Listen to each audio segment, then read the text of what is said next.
You set my soul on fire.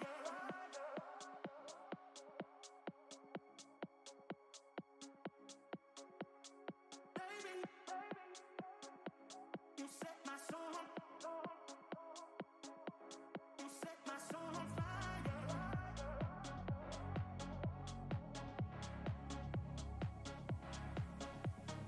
Baby,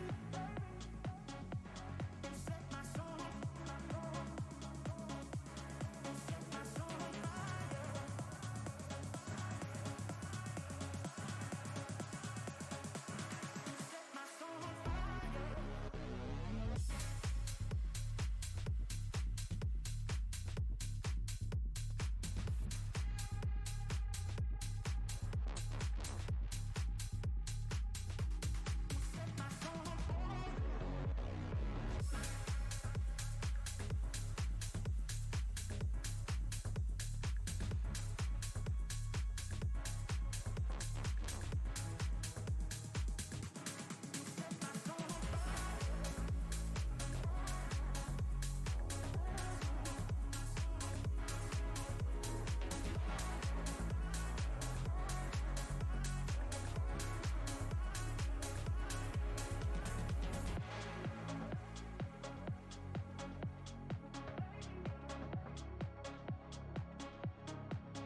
Tell you what, we're here now. Why not get started, shall we? We are here. Welcome along. It's Friday evening.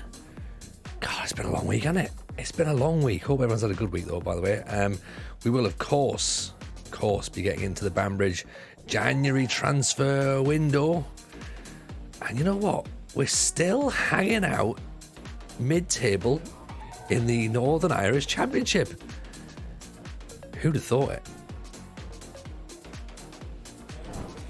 This right here is what we've got. Yes, Rogue, I've started before the countdown's ended. I've gone rogue. I said I was going to start Harper State. Then, of course, I forgot there was a patch update to the game, because obviously I've not played it last night, because, you know, why would I? Night off. So I sent the tweet out. I was like, right, let's get started. And I was like, oh, forgot about the whole patch thing. So that's obviously downloaded, which is good, because the internet's very fast, so that's downloaded very, very quickly. So anyone who's played with the patch, let me know what you think. Is it going to ruin our season? Is it going to be one of those things where it's like, oh, all of a sudden everything works, and we've spent 3 years basically counteracting any of the perceived issues that there may be in the match engine, which I still maintain, I like the old match engine. I like the old match engine, right? I liked it. I liked Chaos Ball. It was good. It made you think about stuff, and it made you work for your wins as well. And we didn't have many. Well, we had, you know what? I was going to say we didn't have many. We had enough of those, to be honest. But I felt as though we had to work for it, and I hope now is not just a case of now everything works and there's exploits. I hope it's not like that in FM22 where you had the exploits. You could pick holes in the match engine. I hope it's not that.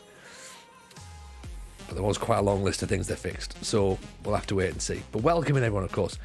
More importantly, welcome to Brazilian Fury, by the way. First time in the stream. He's coming all the way from Brazil, I'm presuming. Listened to the FM Manager Show, Football Manager Show podcast with myself and RDF. If you're going to tune in once I saw the stream announcement on Twitter, I appreciate you hugely. Lulu Booster's in back as well, of course, even into you as well. Big Rogue is here, Lynx is here. Who else? We've got Honey Badger's in, by the way. Welcome in, Honey Badger. Pleasure to see you. Hope life is treating you well. It's always a pleasure to have Honey Badger in, so drop him a big follow if you can do, please. We'll give him a shout out there, to be honest. Still haven't played the new patch yet, says Brazilian Fury. Got to edit all my stuff from last season and post it first before diving into the new season. I hear you with that. I've still got season 2's video to edit.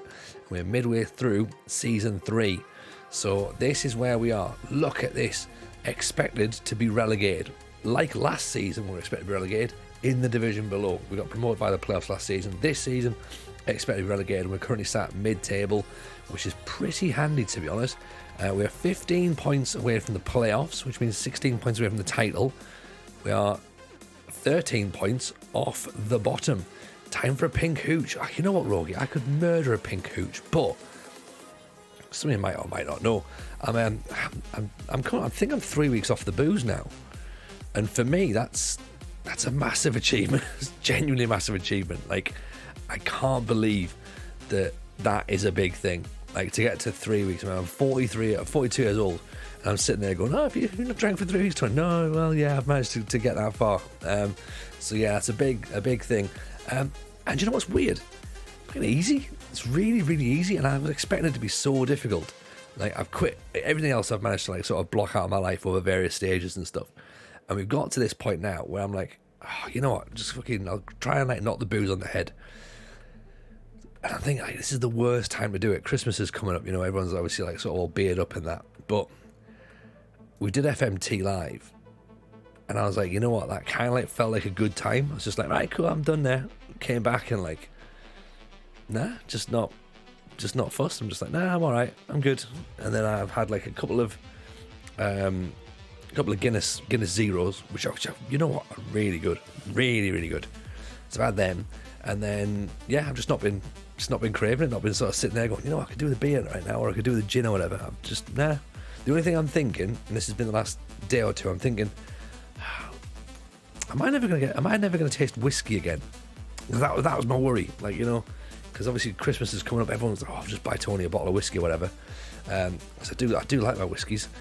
So now I'm going, what now? I'm not going to suggest anyone buys alcohol-free whiskey for me. No chance whatsoever.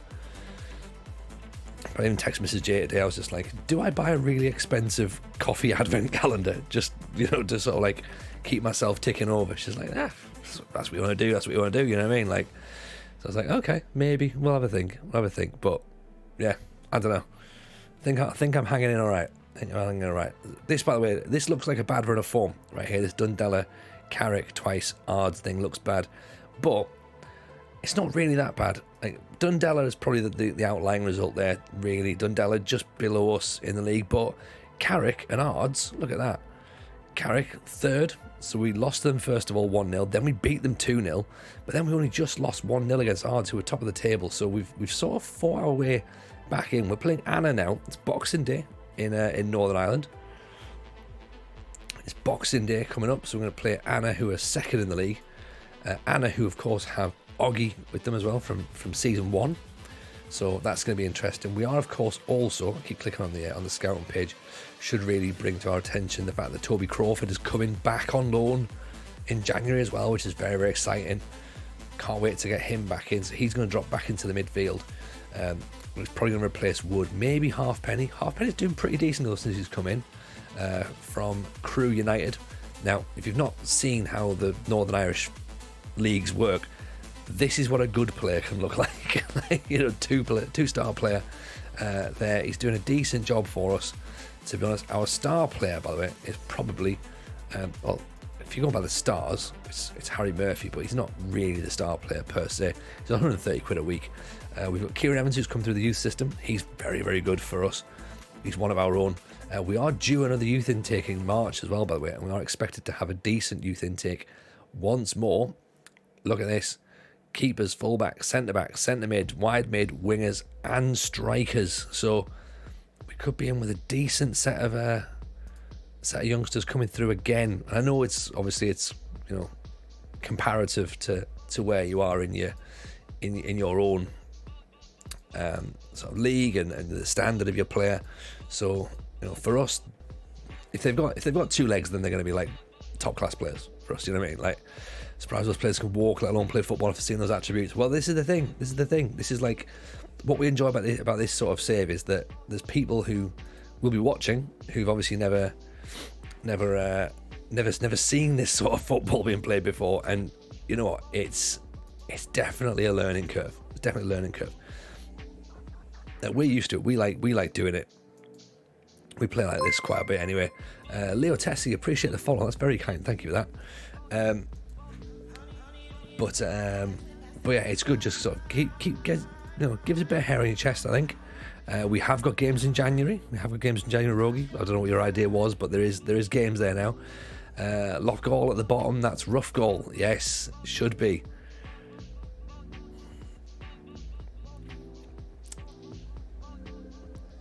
So yeah, so the standard of player is pretty poor.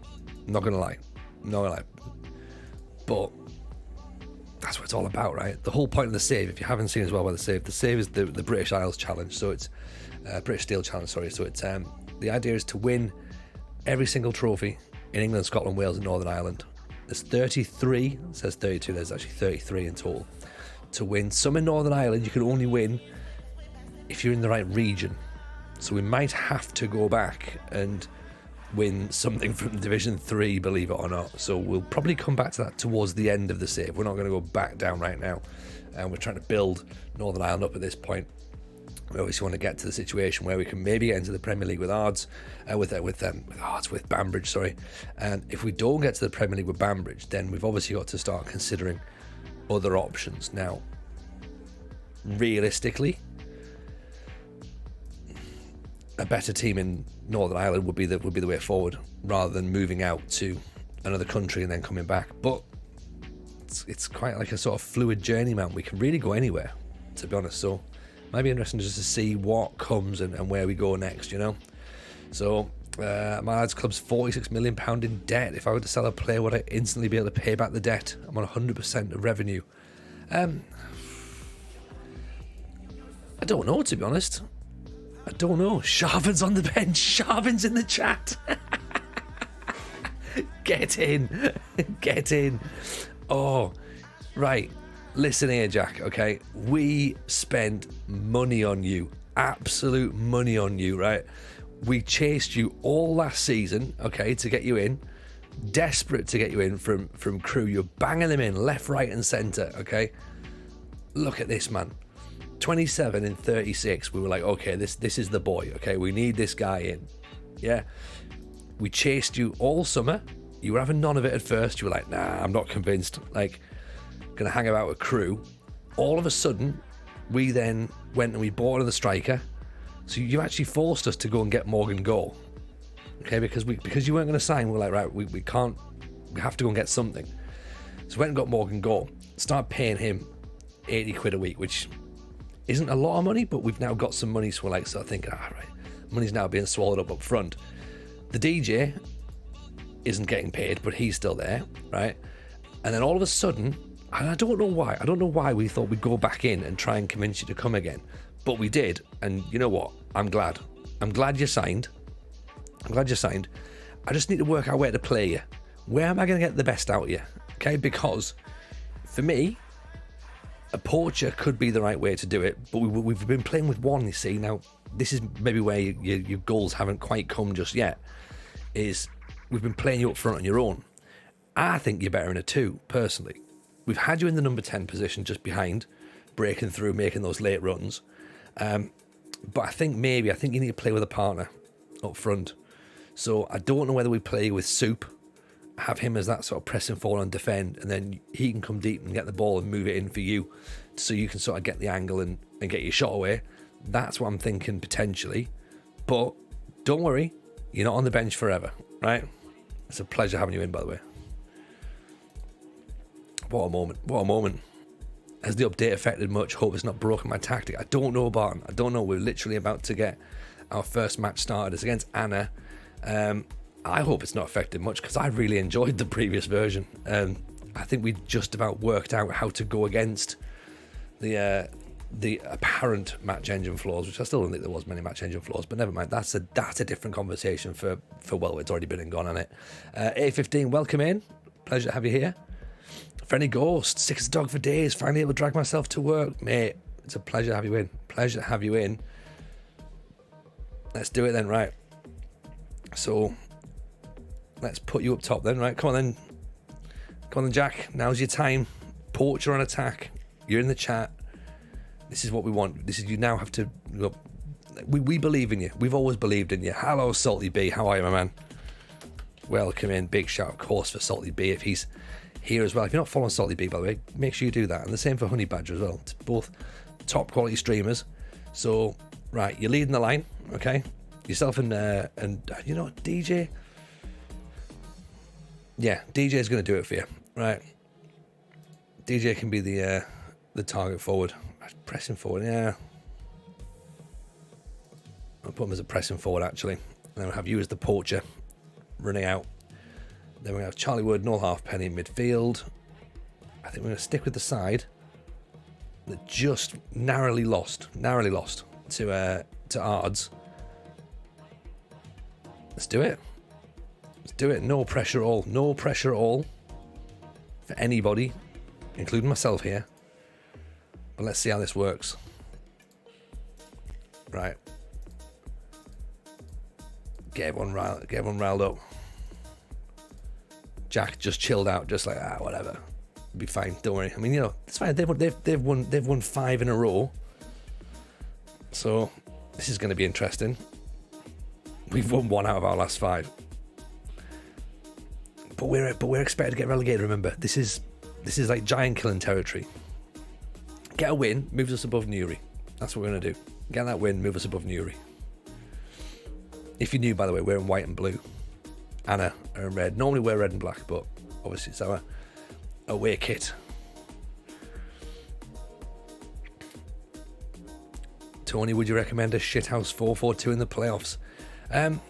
Personally, I would. Oh, is that Soup going to get sent off already, is it? Yellow. Personally, I would, because I don't know if anyone's going to play it. I think Stinger might. do a shithouse. But I think in PvP, most people just go straight for outright attack, don't they? DJ Pedro at the back post. gets himself a goal. Have we got match sounds on, by the way? Can I hear match sounds? I don't think they're working at the minute, but I hope so. I hope you can use shithouse in the playoffs, because it's kind of what I've been working on. You know what I mean? Like, that's the thing. Yeah, I don't know if it's coming through, Rogie, to be honest. I think I've got to reset my my Windows audio. So one of the joys of working on a PC, right? Mullen with a header, Hunter with the save. Did you see earlier today a Blackburn defender got booked for accidentally throwing the ball at the ref's head? I haven't seen that, no.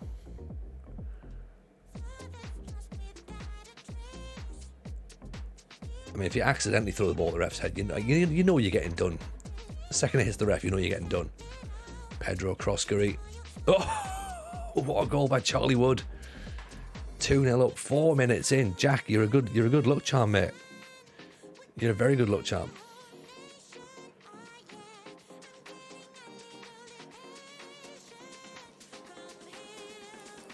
He was meant to throw one of his teammates and took the ref's head off. I mean, look, the referee's got to have some sort of like, it's an accident, isn't he? But you see how these things happen all the time, don't you? Giant kill on the card, says all beepers. For now, but bear in mind, things might change. Because we don't know what's changed. That's the thing. We don't know how momentum shift changes. You know, we play cautious mentality. Is that going to undo us shortly? Here comes Sharvin. Brings out a player, Croskery. Inside for Wood. To Soup. Oh. Offside. Good counter-attack, that. Very good counter-attack. For Anna have dropped out of the playoffs completely at this point. Not just because of our result, obviously other results around them as well, but you know, basically our result. Nice interception by Wood. Sharvin nods it down. Oof.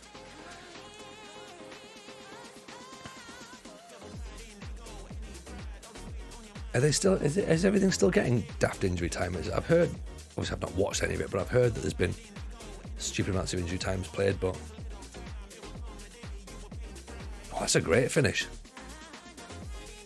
Excellent strike from Niall McGinley. Try and keep that one out, Lewis. You can't, can you? I don't know what Evans has done. Wood's gone over the top of the ball, missed it. And you know what? Pick that out. Decent effort. 2-1. 36 played. Is what I mean about we were 2-0 up after like 4 minutes. We're not 100% sure whether or not it's guaranteed win at this point.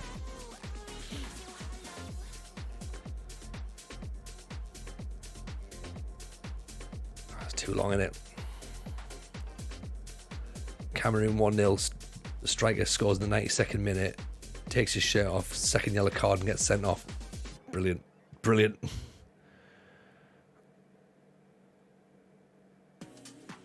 The thing is, you know that's happening. You know that's happening. And I know you're in the moment. But you know that's coming.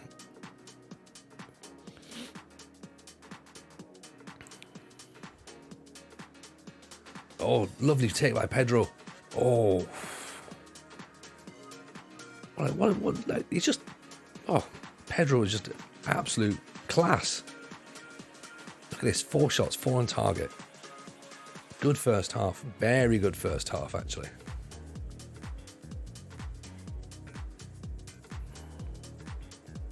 I think it's coming home. What we're going to win the league? I don't think we're going to win the league just yet. Lulu, we've started well. Grant, we've started well, but I don't know if we're going to win the league just yet. It's going to be interesting to see how this patch affects us. I think maybe Evans though for Snodden.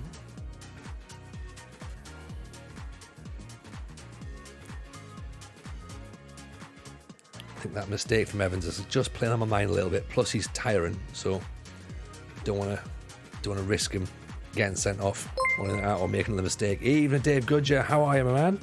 19 months of Dave Goodger support. Woof. What a guy. What a guy. Give the man some spinning heads. How are you, buddy? Hope you're well. Pleasure to see you. Hope life's treating you good. Banbridge are coming home because it's an away game. That is a good point, actually, Rogie. Very good point. Get the McCombs travel coaches out. I mean, Jack, I don't want to alarm you here, mate. You're on a 6.4 so far. Let's change it from a poacher. What do we think? Advanced forward, maybe?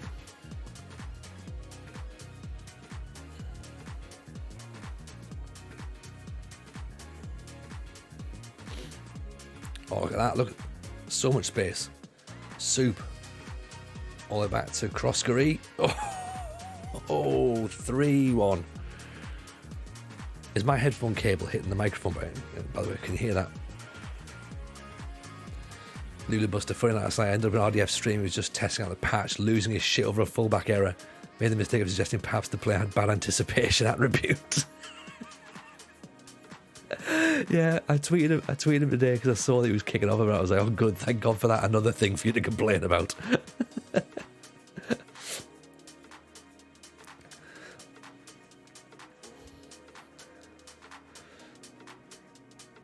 People just need to just relax about it. It's just a video game. It's not the end of the world. You know? It's not real, is it? Apparently. To be fair, I have been accused of potentially thinking it's a little bit too real in the past. Hunter with a weird save there. Very strange. Sharvin down a 6.3.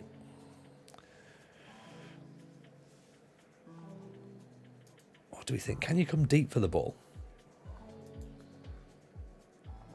Maybe. Soup with the flick on. Murphy. I've seen players from Scotland get to knockout round in this World Cup. What, in real life? World? We'd love that. But to be fair, we're not that bothered. We've obviously abstained from this World Cup. So, but pleasure to see you in, Wald. Hope life's treating you good.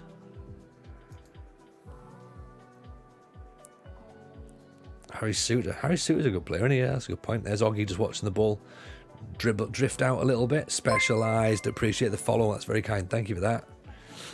3-1 up against Anna. This is a great result so far, chat, by the way. If you're in the Australian team. Got you.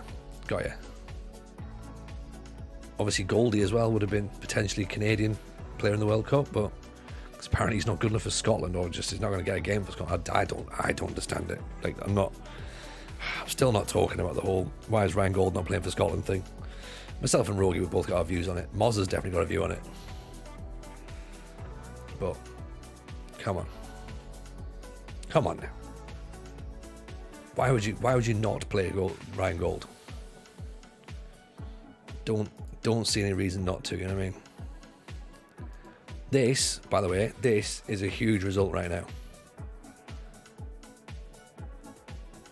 At this point, we now suggest that the patch has broken the game because we've won quite comfortably. Evening, Raggio. How are you, buddy? Oof, decent effort. I think Gold's going to wait and see if we can get in the Canadian setup now. Needs to be there for a few more years and he's in. I think so. I think he's made the decision, hasn't he? He seems very happy over there as well, to be honest. I mean, he's clearly settled in. He's a very good player, so technically he's going to look good over there. Like the pace suits him. Like his technique's really good. Just seems like the way of life is just perfect for him, you know. Man's playing good football. Not that he was struggling in Portugal, mind. Life's all good, thank you, Raggio. Very good indeed. Family are very well. 3-1 win there against Anna. Huge result. Jack Sharvin's in the chat, by the way. If everyone's wants to say hello. Hi, Jack. There you go. Got his start. He was part of the performance. Part of the good performance there. Look at that. Another 3 points and we move up again. I mean, this is interesting, right? This is really, really interesting. It's not January results. Do we get 2 wins or over? Oh, overs and unders. Nice idea, actually. So Logan Wallace is possibly someone that we might want to have a look at, because we do have that link up with Cliftonville, remember?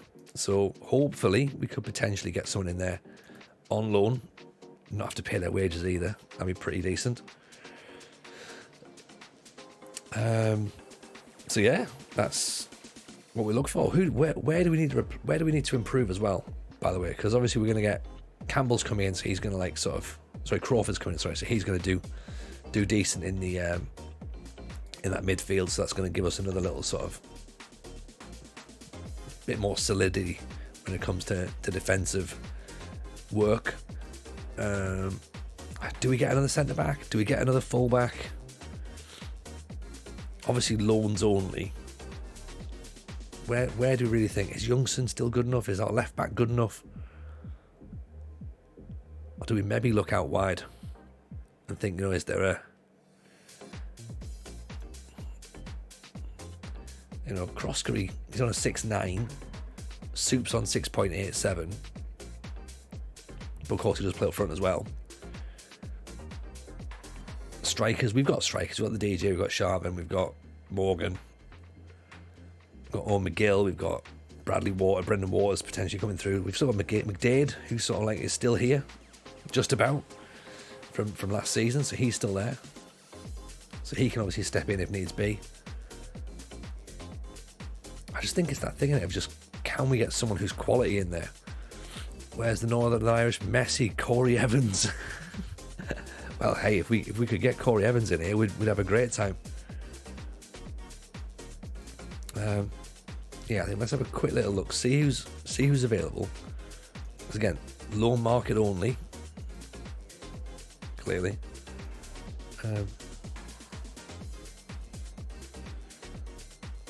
See who's actually been scouted, because again, that's going to potentially affect our thinking as well. Jack Kerr, 6'3", 18 years old, tenner a week. Look at that. High potential. Not good enough just yet though to come straight in the side. So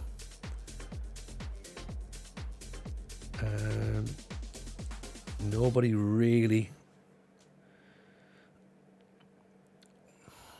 No one that we know of at this point. Yeah. Kevin McGuinness, a striker. Don't we need more strikers? We've got enough strikers at this point.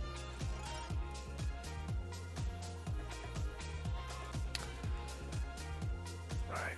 Scouted players. Colin Millen. Yeah, we can't really afford to bring anybody in like permanently now, because may have slightly overspent leading up to this point.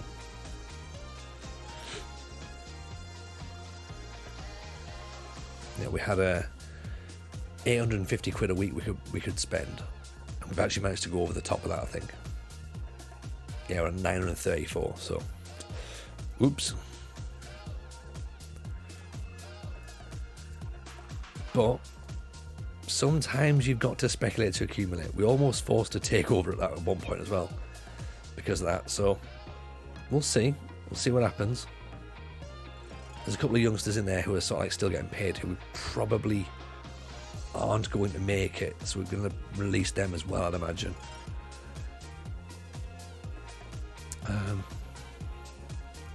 Right, we already done so.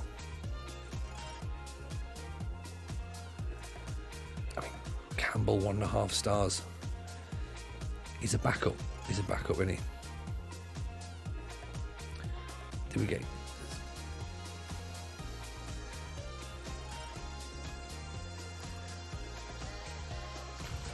Are we ever really going to play Tyler Gorman? That's the question. I don't think we are we? Even if we get relegated, I think there's going to be. I think we're going to have better strikers.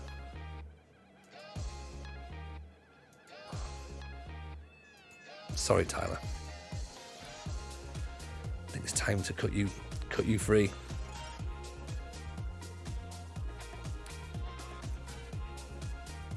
There's just too many players that are like. I mean, we've obviously got quite a lot of players in here, and this guy again probably not going to make it, is he?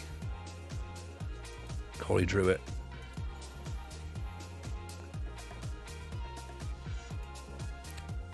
£4 compensation, no chance.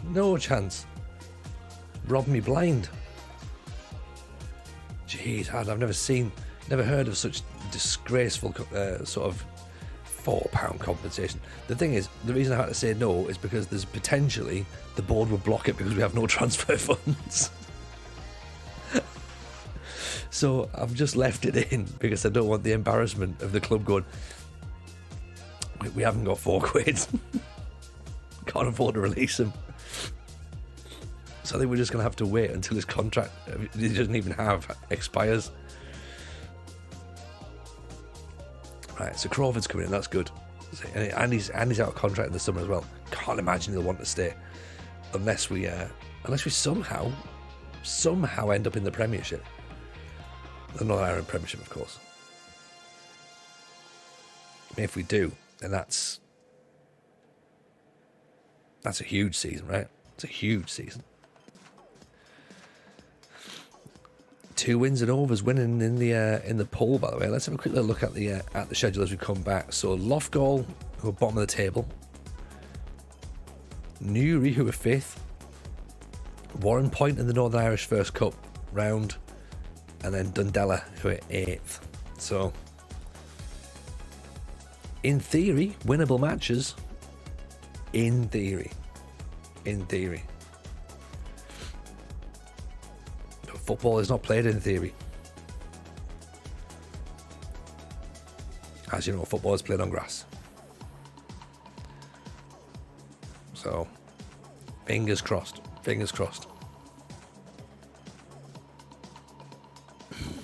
Jack Kerr, they reckon it's going to be a good one for the future. Excellent. Halfpenny's out of contract. I mean, see, I like Noel Halfpenny. I like him. But now we brought Crawford in for 60 quid a week. Can we get better? I don't know, he's come in and done a good job though, that's the problem. You know, I don't want to be like sort of instantly going, right, Conrad's gone, you gotta go. You know, that seems unfair. Bloke's put a shift in. Absolute shift. Out of curiosity, how much am I being paid at Banbridge if you can't afford £4 compensation? I don't think it comes out of my own pocket though, Gudger. That's the problem. Like, I think that would be the suggestion. Going, oh yeah, I've got loads of money. Like, I've been a manager for years. I'll pay the transfer fee. I don't think it really is that. I've taken the entire wage budget for myself. Yeah, I'm a mercenary, lads. Got a family to feed, right? There you go. Relegation playoffs is the expectation now. Let's keep it low still, because we obviously there is a possibility we could sort of just tank. Also, as well, the lower you keep it, the better the better you seem to. There's less of an issue, really, isn't there? If you don't do well, you get a little bit more leeway. Was there anything you missed out on winning in the intermediate? I think there's one of the cups that we have to go back and look at. So we'll see about that. We'll see how we go on. Ethan Taggart looks pretty good. Even the fact we don't have much to go by, even just that initial thing. First touch is good, vision's good, passing's good, strength, tackling as well. So we'll have a little look and see what we can't get this season. Dominic Richmond, we don't know anything about, from Fleetwood. Henry Ryler, 19-year-old from Charlton, and Shea Larkin, who again I think we've had a look at previously as well.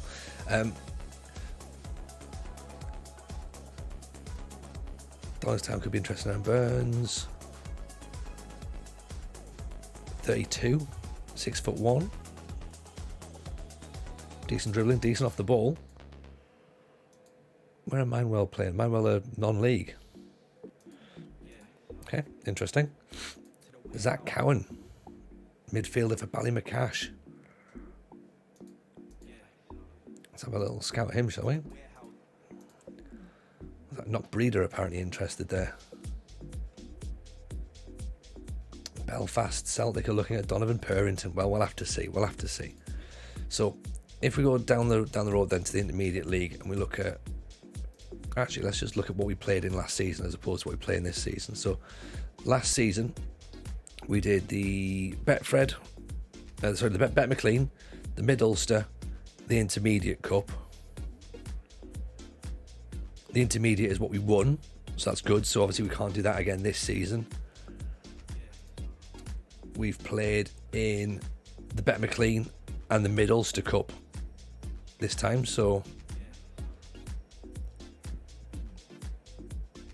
no, it just seems like the Intermediate Cup is the only thing that we potentially didn't get last time. Unless there's another regional cup, so the Mid Ulster Cup could be potentially something different. So it's the Euro Electrics, McCombs. I think you'll see the Northwest Senior Cup. Now we haven't played in that because we're not part of that region. So we've got so we might have to think carefully about that one.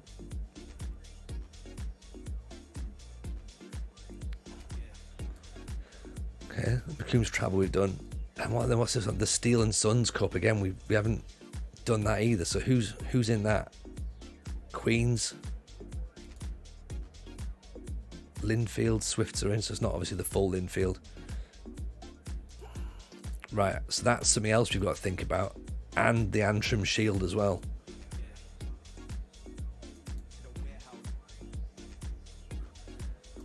There's quite a lot in it. There really is quite a lot. Oh dear, we haven't thought this through. We haven't thought this through at all. Toby Crawford's back though. Let's focus on the positives. That Toby Crawford's back, so everyone's happy about that. That's good. The Welders have gone straight in for Taggart.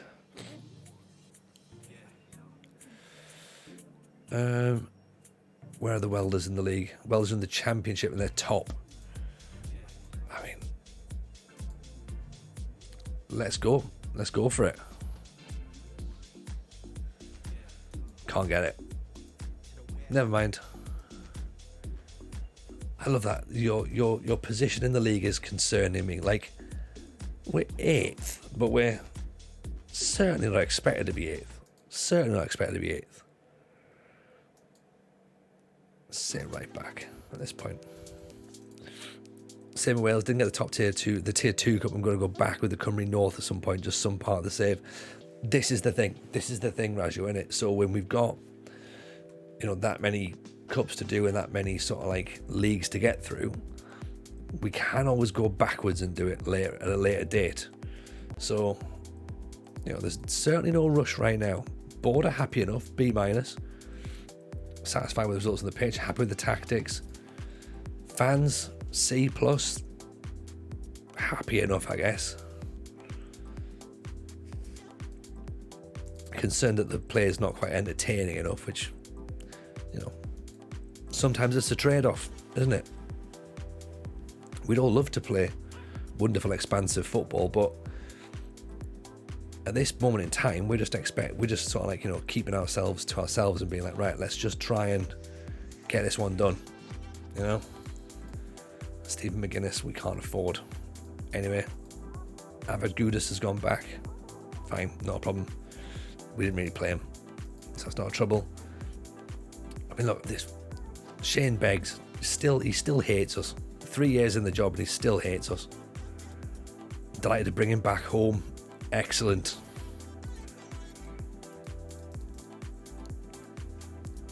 Toby Crawford's come back home. When you go back, you can pick who you move to. Should be easier in theory. Exactly. In theory. That's the key word there, isn't it? That's the key word. In theory. 100 games down, everyone. Okay, we're up against Loughgall, who I believe are bottom of the table. So you would think this is the sort of match that we're going to end up losing. Hopefully not. Hopefully not.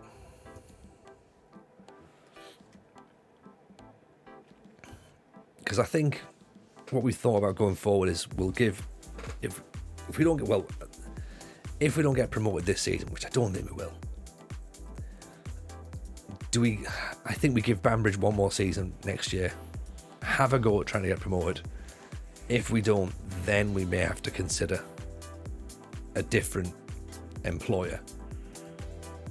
Not because we don't want to be here, obviously, but because we need to win trophies. Okay, so Newington have come in for Angus Youngson.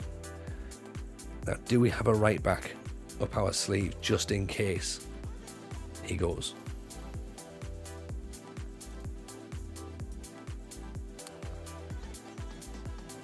Shayna Forster, probably can't get him in from ours. So it's the team's fault. No, it's not the team's fault at all, Grimmy. It's not the team's fault at all. Welcome in, by the way. It's definitely my fault. I mean, look, we are definitely not expected to be anywhere at this point.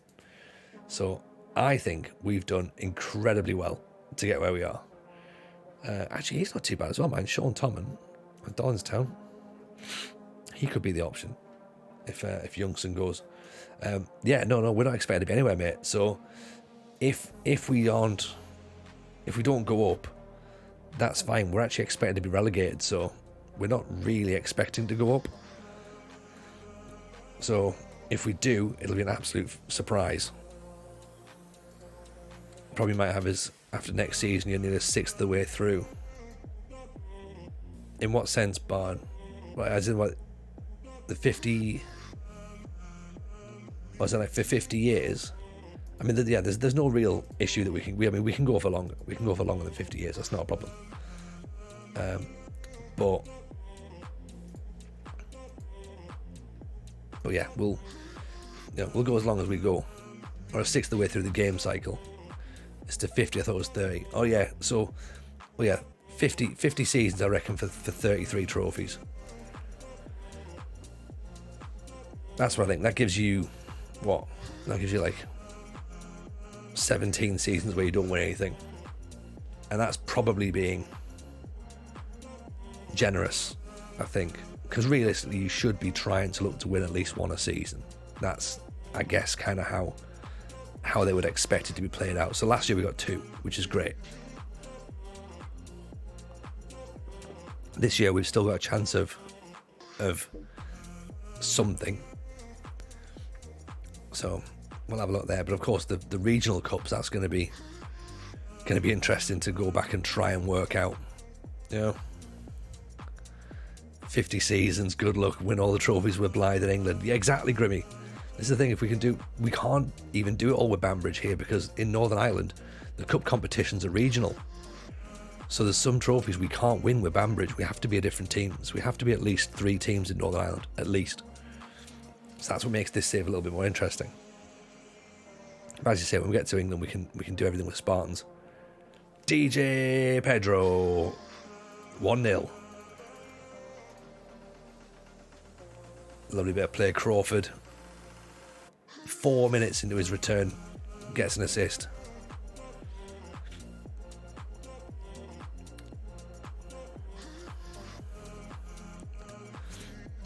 DJ opens the scoring. Oh, nice block. Ugh. Gave the ball straight away. I thought apparently defenders were apparently fixed. I didn't realise that defenders were broken, but apparently now. That just hits wood. Just hits him. Straight back out. So yeah, so we're not going to move up to 7th. We're going to slip back down to 8th. Lough41 still at the bottom.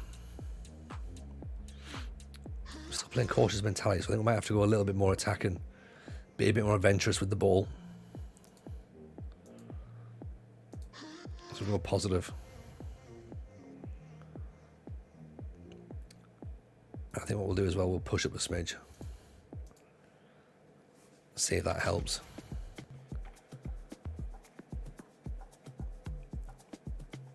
Oof. Had my first FMing of the year this game with a new update. Oh, really? See, this is what the thing, Friendly Ghost, I'm worried about it. Like, because I think we just about learned how to play the last version. Like, so we knew what was going on. We knew what wasn't working, allegedly. And it was like, that's fine. You know, we can work around it. Now it's like all sort of like, so what has changed and what's going to be different?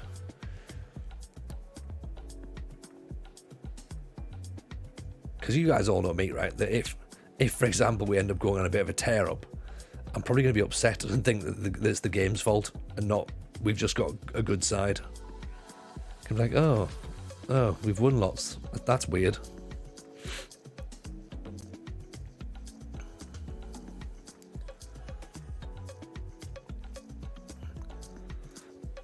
Let's press, I think.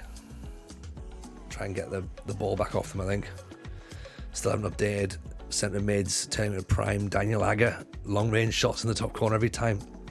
Oh, that sounds good. That sounds very good. Ball at the top. Sharvin's not going to give chase. Yes, he is. Wins it back. Oh, I should have laid it back. Just get your head up, Jack. It's positive from him, though. At least he's getting involved. Here comes Croskery now on the counter. Wood has a look around. Croskery again. Jack's in the box. Can he find him? Oh, offside. So counter attacks from corners look nice. That's 2 we've seen so far since the update. So if that's something that's there, that could be interesting.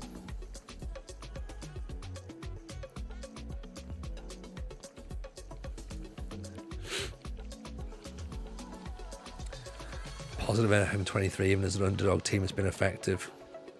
See, cautious was nice in the pre-update, so it's going to be interesting to see what happens now as to whether they change that. You know, because obviously I think, correct me if I'm wrong here, but I think FM23 has sort of been sold on defensive play. Really, like, you know, it's all about trying not to lose and being defensively sound and solid. So for me, like, cautious seems like it should play pretty nicely. Great save. Linesman's flags it already. So that for me seems like it should still be the thing. If positive's the way forward, positive's the way forward. But I guess with everything, it's all just a case of trying bits and pieces. Soup off the post.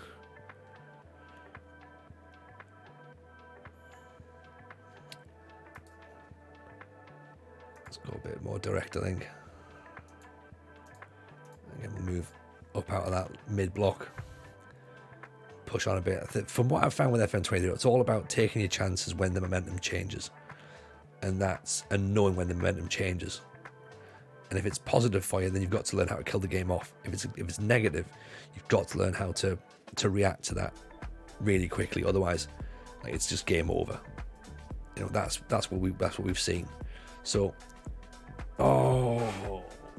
Pedro, unbelievable. Sharvin's having a shocker.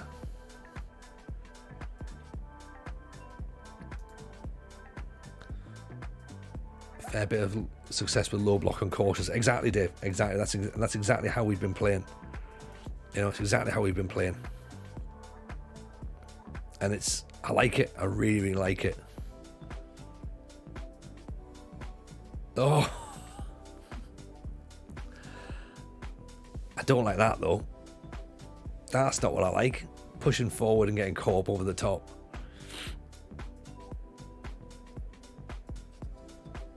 Dreadful marking from this guy here. Please don't let it be Crawford. It's Murphy. Caught a little bit too high. That's my own fault, isn't it? Why are we pushing it? Why are we pushing that high? We should have just left it as it was. Full on pressing, get stuck in. We're on full on pressing. We haven't got the get stuck in on. We're on stay on feet, but we are full press. We are on attack. Higher tempo, maybe. I think it's too little too late, though. That's the problem. maybe. McGavitt. Henry. Oh! I thought that went in. I thought that was a goal. Did anybody else think that was top corner?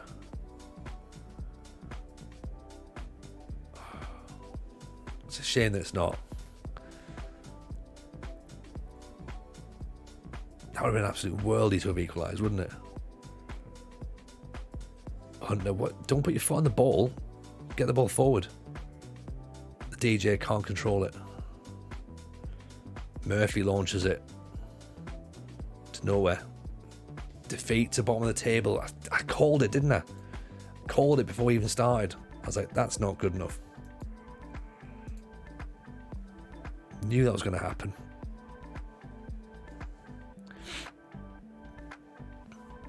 Okay, so anyone who said two or more wins, starting to look a bit foolish now, aren't you? Who's the idiot who comes in this stream and goes, oh, you know what? I think James has got this one sorted. No, not at all.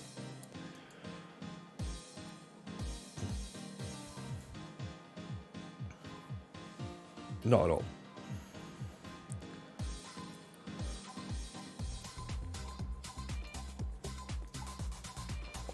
Just curious.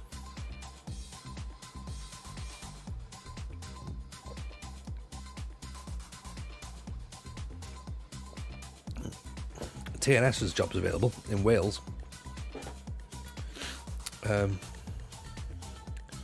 Hamilton.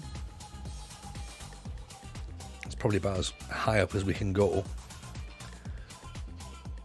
I mean, do we consider TNS for next season?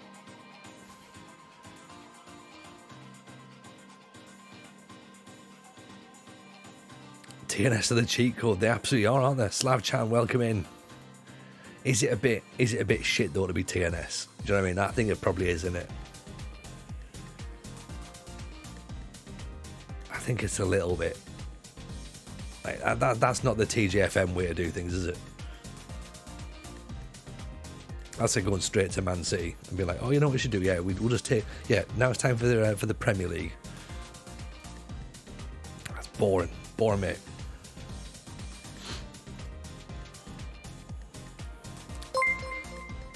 Nightingale Sophia, appreciate the follow. Seeing how much FM girl loves TNS and her save, you know they're OP. Oh yeah, they're 100%. Like, the thing is though, they're not even OP. It's just the fact that the league level is. That's sounding harsh. It's bad. It's like Linfield in the Irish Premiership. Like, you know, Linfield are out and away the best side, I think, and like, I mean, yeah. So them and Glentoran, obviously they're the teams we want to be getting towards as we go into the top division.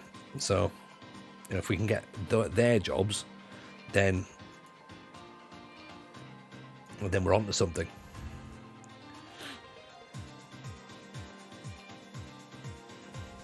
You know, it's kind of like Rangers and Celtic in the SPL. Jack Sharvin's unhappy that he's not being played as a poacher. You literally are being played as a poacher. You literally are. Like, there. That's it.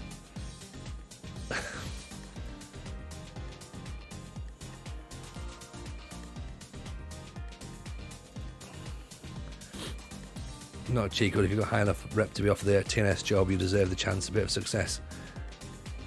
That's a fair point. That's a fair point, Dave. Evening, Nightingale Sophia. Good evening from Ola from Argentina. Ola indeed. Hope you're well. Welcome in. Whereabouts in Argentina are you from? Who's your team as well? Let me know who you support. It's really, really tough if you're coming against a decent team like Barry Town. Counterpoint, TNS aren't Welsh and any titles won are illegal. That point right there. That point right there. In the same way that we couldn't be Wrexham, because it doesn't count as well in England.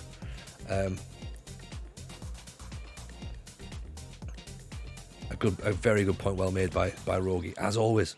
It's a man who knows. You know what I mean, this is why he's here. He's like there, just like going. Actually, no. Turns out that's not going to count. I must admit as well, Rogue, I don't know if I've replied on it yet, but I loved your idea of the twin save as well, by the way. Twin towns.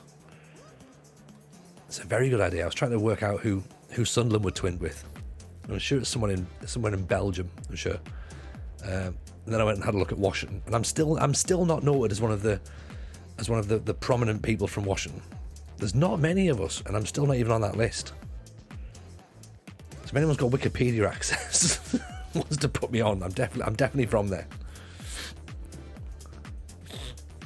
Excuse me. Reports linking me with Jack Goodman from Doncaster. No. Don't think we're going to be bothered about that. Does that mean you can't win an English division with Cardiff or Swansea? Probably not, I think, Raju. I think if we're going to be strictly down the line here, probably not. Although it would be so contentious, wouldn't it? That would be really contentious if you won the English trophies with Cardiff and Swansea. Imagine that. So the list, beepers. The list is so there's me. There is Brian Ferry from Roxy Music, Heather Mills McCartney, who married Paul McCartney, Jordan Pickford, the England goalkeeper, and that's it. Also one of the hairy bikers.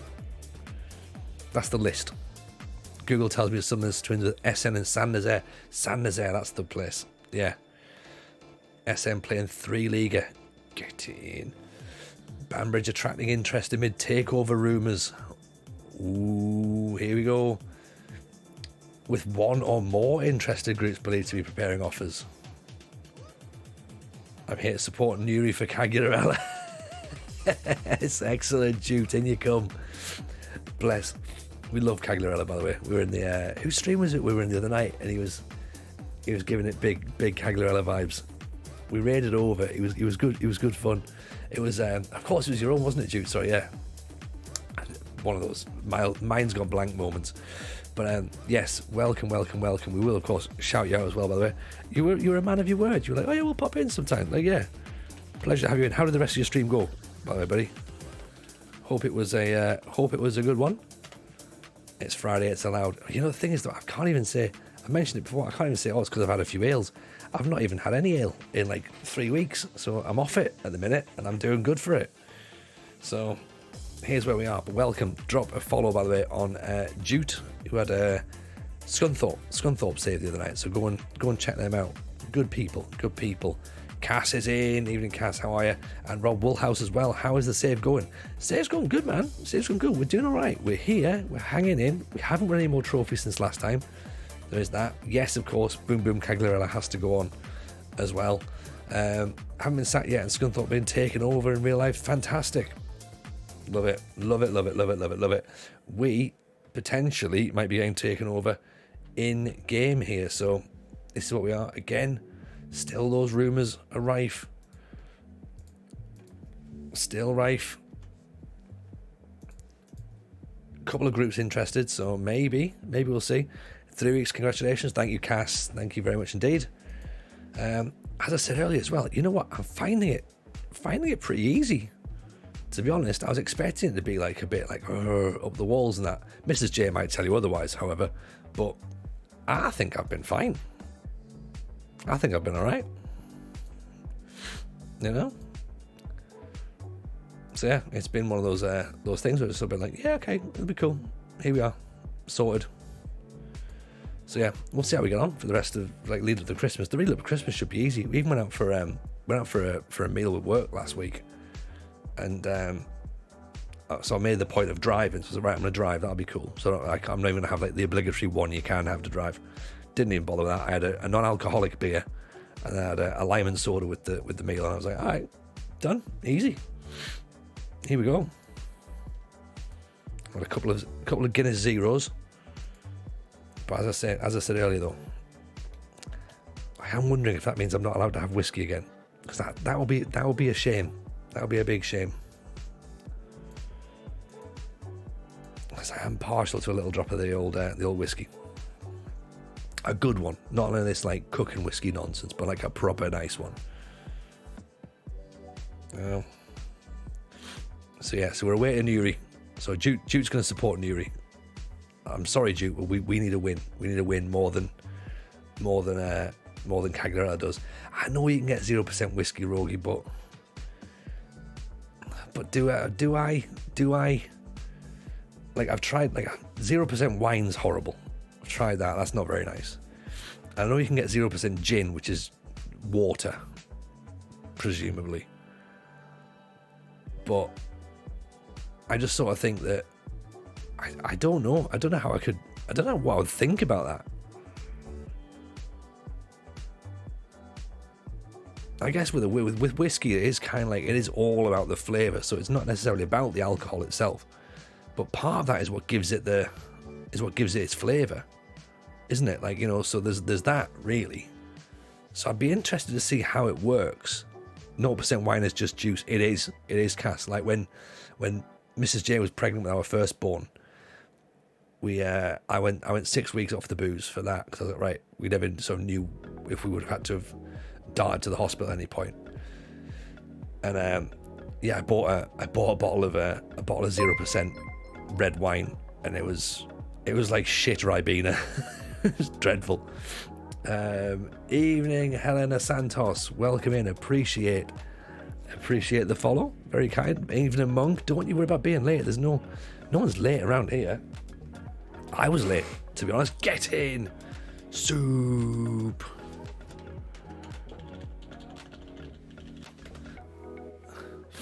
Can't lie, I've started drinking again. I've fancied a beer. It was a bit of a fancy beer pub open in the crappy little town. Hey.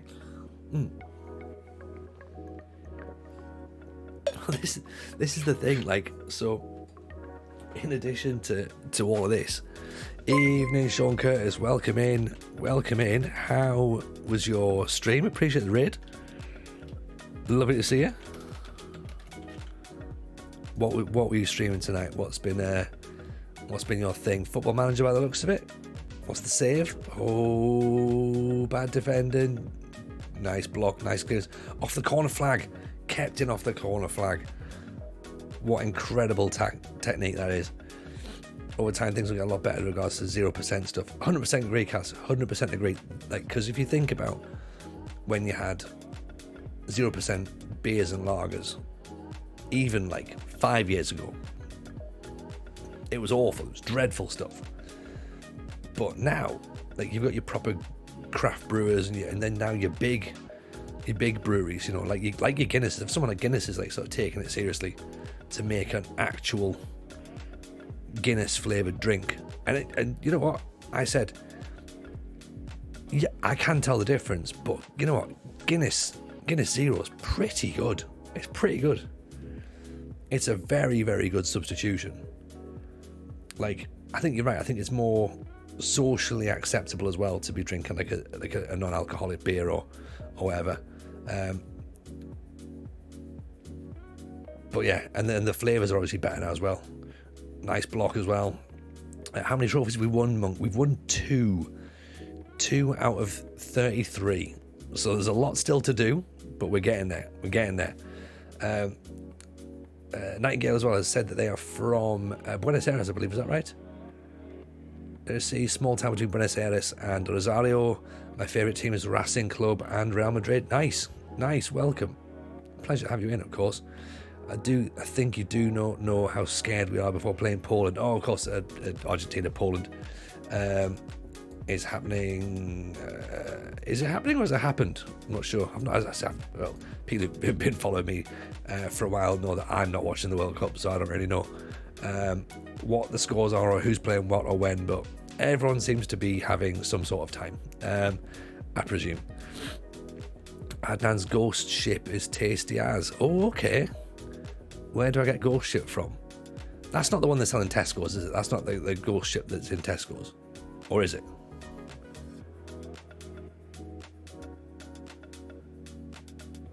Nice save by Hunter. 2 days ago. There you go. 2 days ago, 1-2-0, didn't feel confident. Got you. Do we have Zaccardi? What, in my team? No, we have not got Zaccardi. We've not got anybody who's remotely decent. we've got players who have day jobs.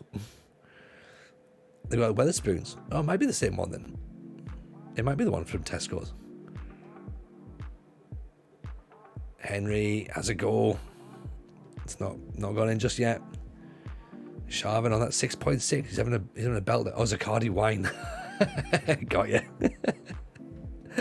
Sorry, it was an out of context. I was going back to try and read the message. I was like, Zacardi. It sounds like he could be a player. We might have Zacardi wine over here. We have quite a bit of Argentinian stuff, to be honest. Offside. Thank you. Yeah, we have quite a bit of Argentinian wine coming over. I used to be, well, I say I used to be because I still am a big fan of an Argentinian Malbec, I'll be honest. You do a good Malbec over there.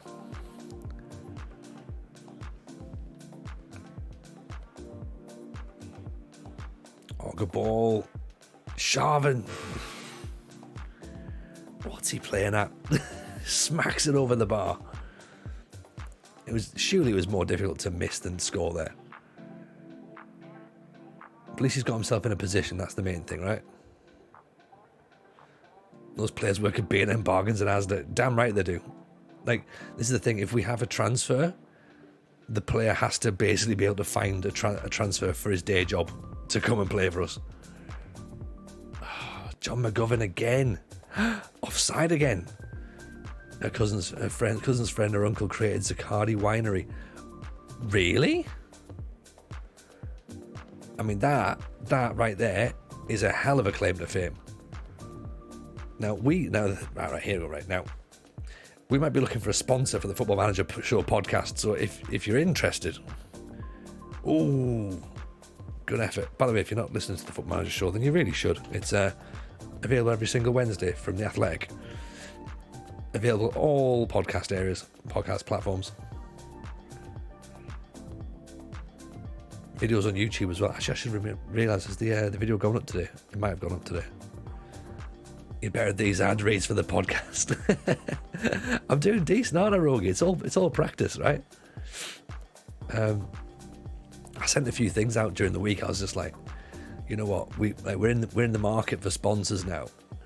So I'm like, all right, I'm just gonna ping a few emails out to a few companies, because like if they've not approached us, then obviously we can be a bit more picky about what we go for, you know. So I'm like, right, I'm gonna get out to companies that I like the idea of. So sent a few things out. We'll see what comes back, if anything. So there might be more reads than just me telling you can get 6 months of The Athletic. But again, if you can get 6 months of The Athletic, and if you follow our link, then we get a little kickback, and it means that the show can keep going on. So you should think about that as well.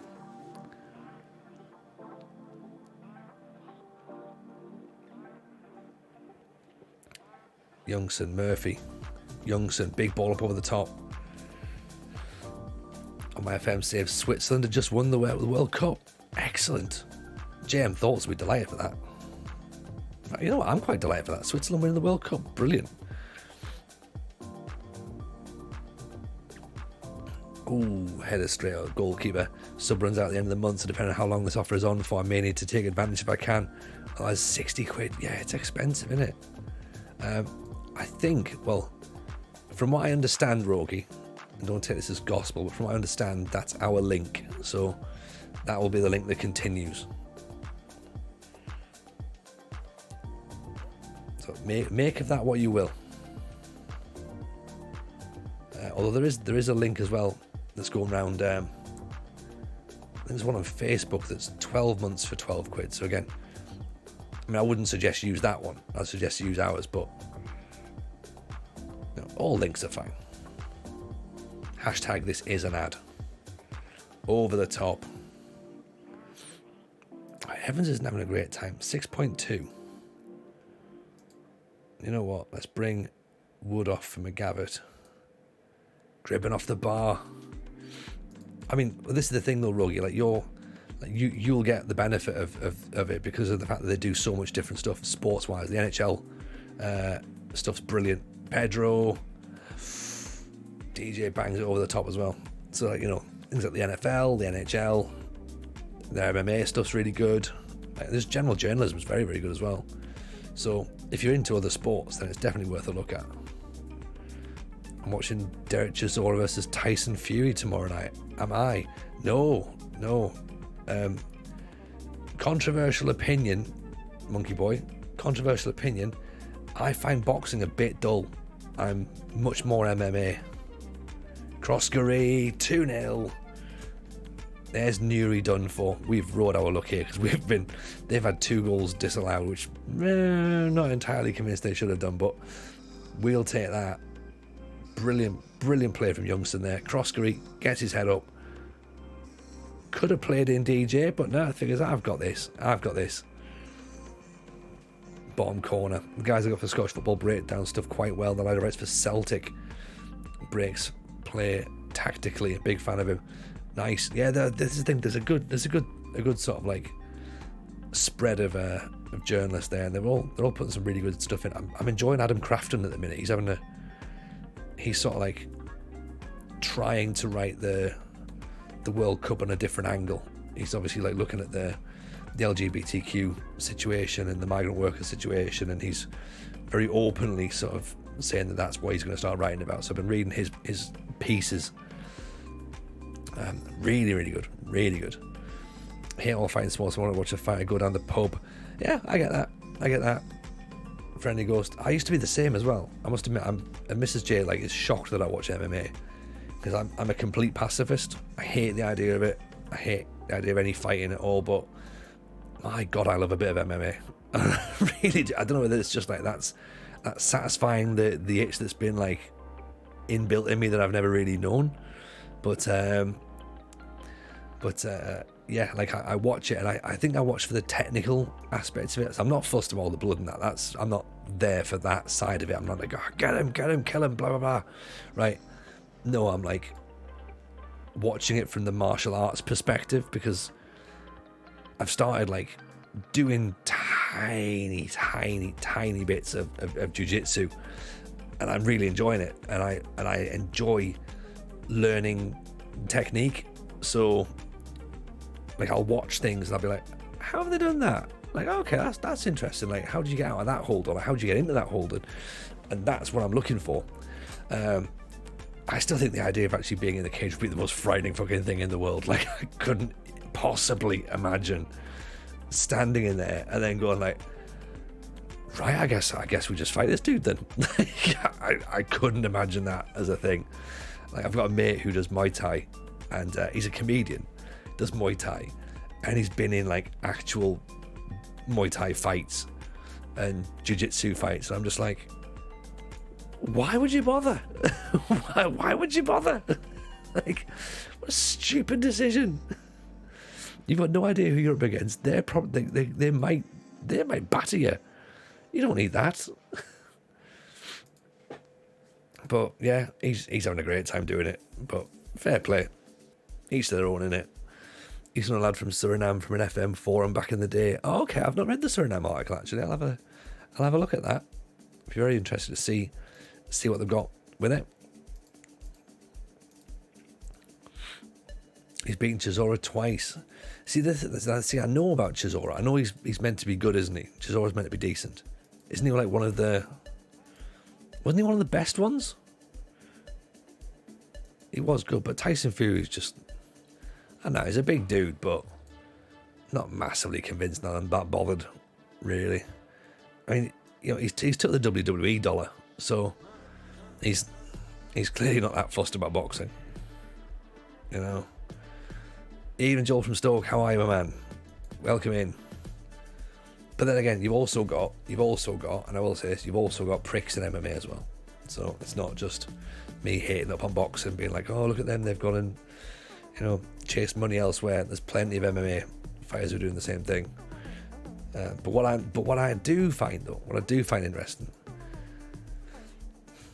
I find this Jake Paul fella interesting, right? As I say, I don't know a great deal about boxing, but what I do know is that if you're young and you're challenging the guys that used to be good, who are now in their 50s, and then you're taking a dive to get big money, I do know that is a bit shit.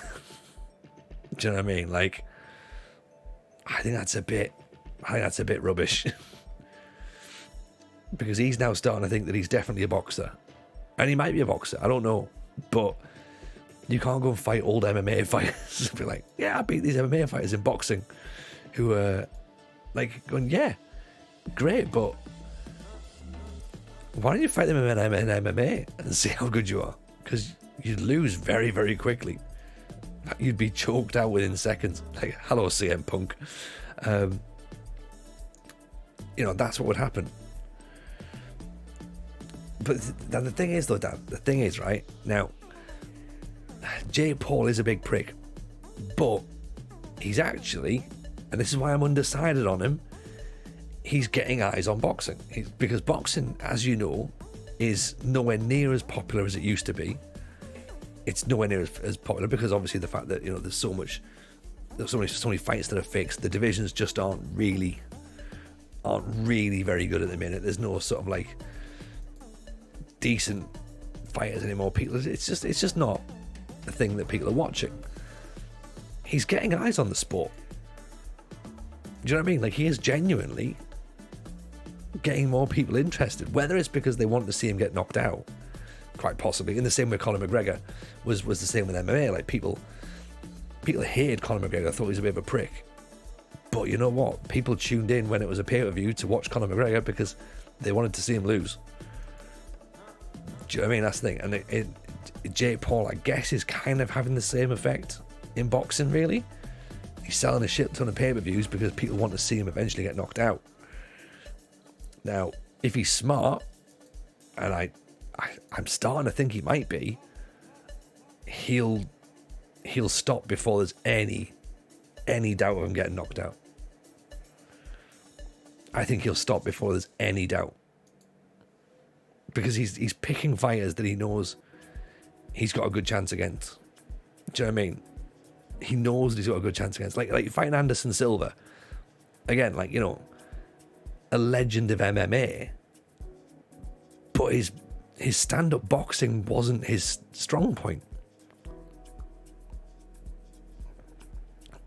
He's not going up against Brock Lesnar, is he? Let's face it, and Brock Lesnar's not a boxer, but Brock Lesnar would sit and trade blows with you for God knows how long.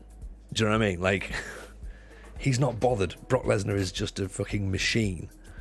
He's just, you punch that dude repeatedly in the face and he's going to keep coming. Like, Anderson Silva's not going to do that. Look at your good stand-up. Like, is he going to go up against Ngannou? No, of course not, because Ngannou's going to flatten him. If Ngannou thinks it's a good idea, then it's a bad idea.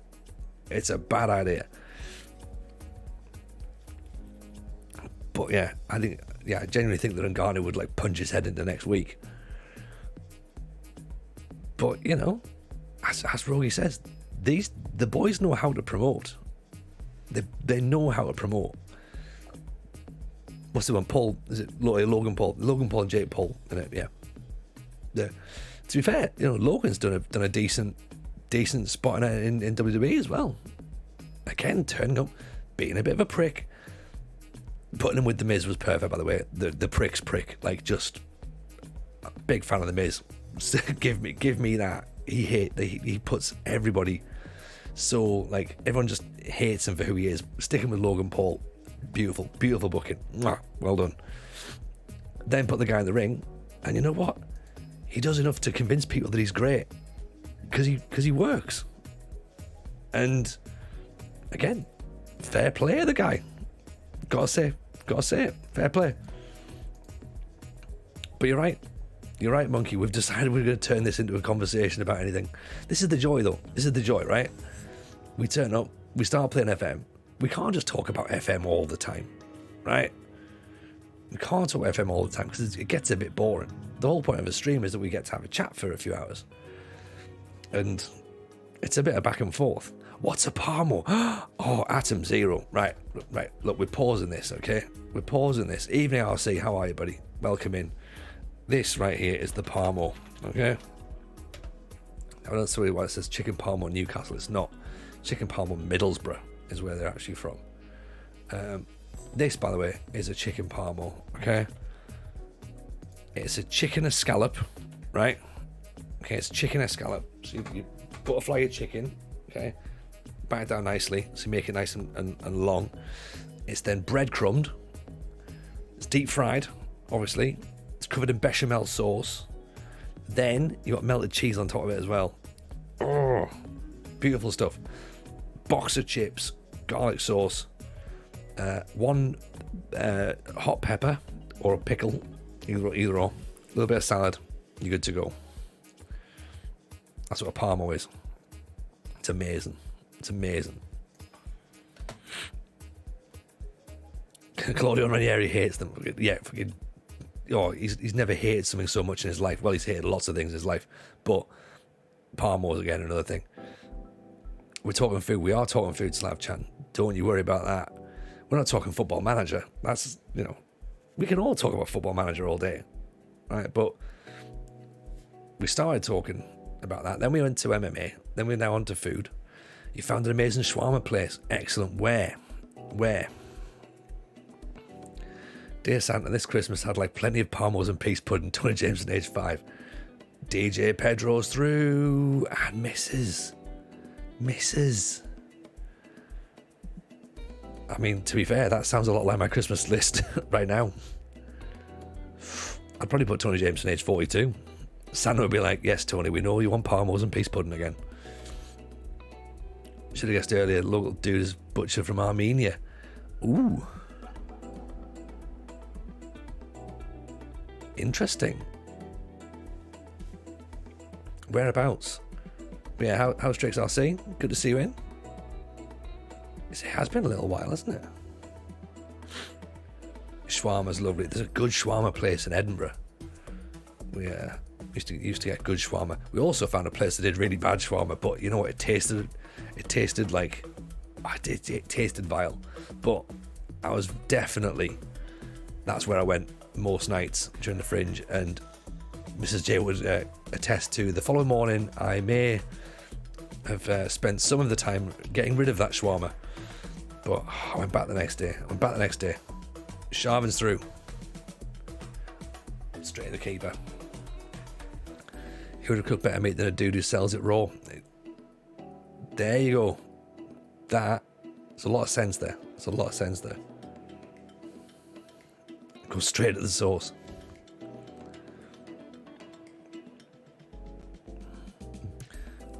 Never heard of shawarma as a basically a doner. Yeah, basically.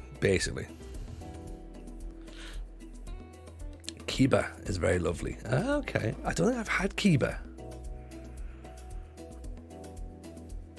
Maybe I need to experiment with that.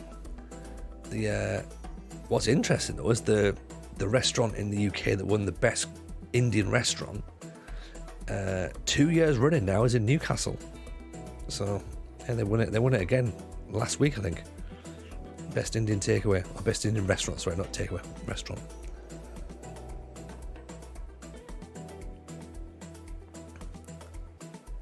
Gone wide. Shawarma is doner meat with extra fillings, fixings. I think so, but you can have it as chicken. Oh. That's bad defending, isn't it? Warren Point, by the way, are in a division above us, so if we lose here in the cup, it's not the end of the world. You can get chicken doner meat, you're right.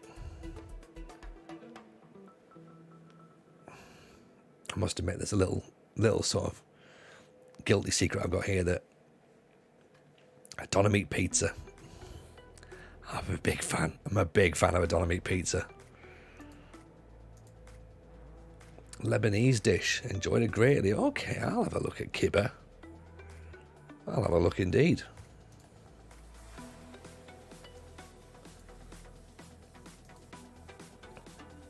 Sold really bad chicken. It was one of those pre-cooked grilled chickens you can find in the supermarket. Oh, no. That sounds grim.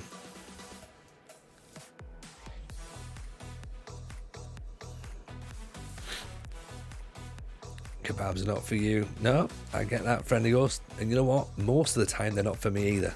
Most of the time. 99.9% of the time, they're not for me. And the one time I have them, I sort of go, that's great. And then the next day, I'm like, I don't know, that's so great. But as with everything, every now and again, not too bad. Doner meat pizza, chip shop curry sauce as the base instead of tomato. I mean, Rogie, you've just raised the bar right there. That sounds amazing. Oh, see, now I'm a big fan of a pizza. Like that for me, a pizza feels like one of those sort of like dishes that I'm always in the mood for. Doesn't matter whether I'm happy, sad, full, hungry. Sharvin! Is he still in the chat? Is Jack still here? I don't think he is. I think he's gone. But what a goal. What a time to get a goal. What a finish. Made by soup, though, to be honest. Pizza is always one. Yeah, exactly. Like, it doesn't matter. Sharvin. Yeah. Like, whenever there's a pizza on the go, it's like, I'll have a bit of pizza. I don't think I've ever been in a situation where I've said no thank you to pizza. The Charmin tune. Well, that's a good one. That's a good one, Friendly. Oh, you know what as well? You'll be a big fan of this. You especially, Friendly, yourself. Probably Rogie as well. I bought actually, no, Cass would remember this as well. I bought a t-shirt that should be coming fairly shortly, and it's of Daryl Strawberry from The Simpsons, from the Talking Softball episode. And I saw it, I was just like, I've got to have that. And Mrs. J was like, you'll never wear it. I was like, I'll wear it on the stream and 3 people will find it funny. I was like, yeah. She's like, yeah, okay, fair enough.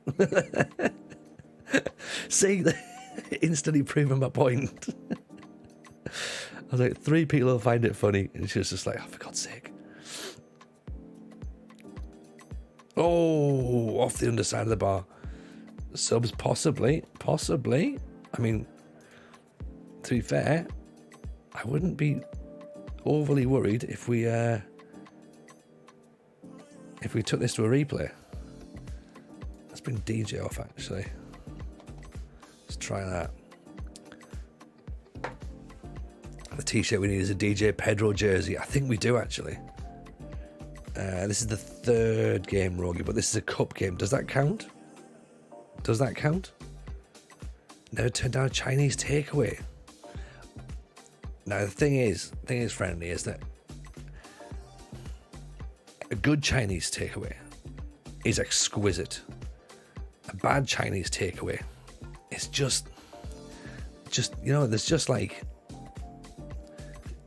it's a bit salty, isn't it? Like a bad Chinese takeaway is bad. Oh, great ball. Sharvin. Nearly.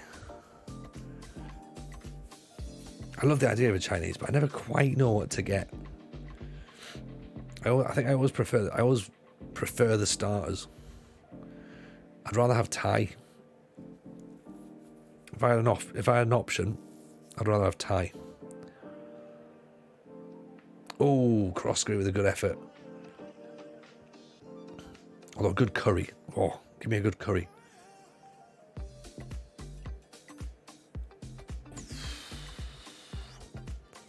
Nearly had our head in our hands there. Tofu and black bean. That sounds good, actually. I like that. I usually go for like sort of spring onion and garlic. That's the thing. Thai, Mexican or Indian, yeah. Like that's sort of my flavour profile as well, Yaron. Like Vietnamese or something. Used to be a place that we did in Newcastle that did the best Vietnamese rolls. They're amazing. Like just like super thin. I don't really know what they're called. Like I wanted to call them like rice noodle, like almost, but they were really good, really good.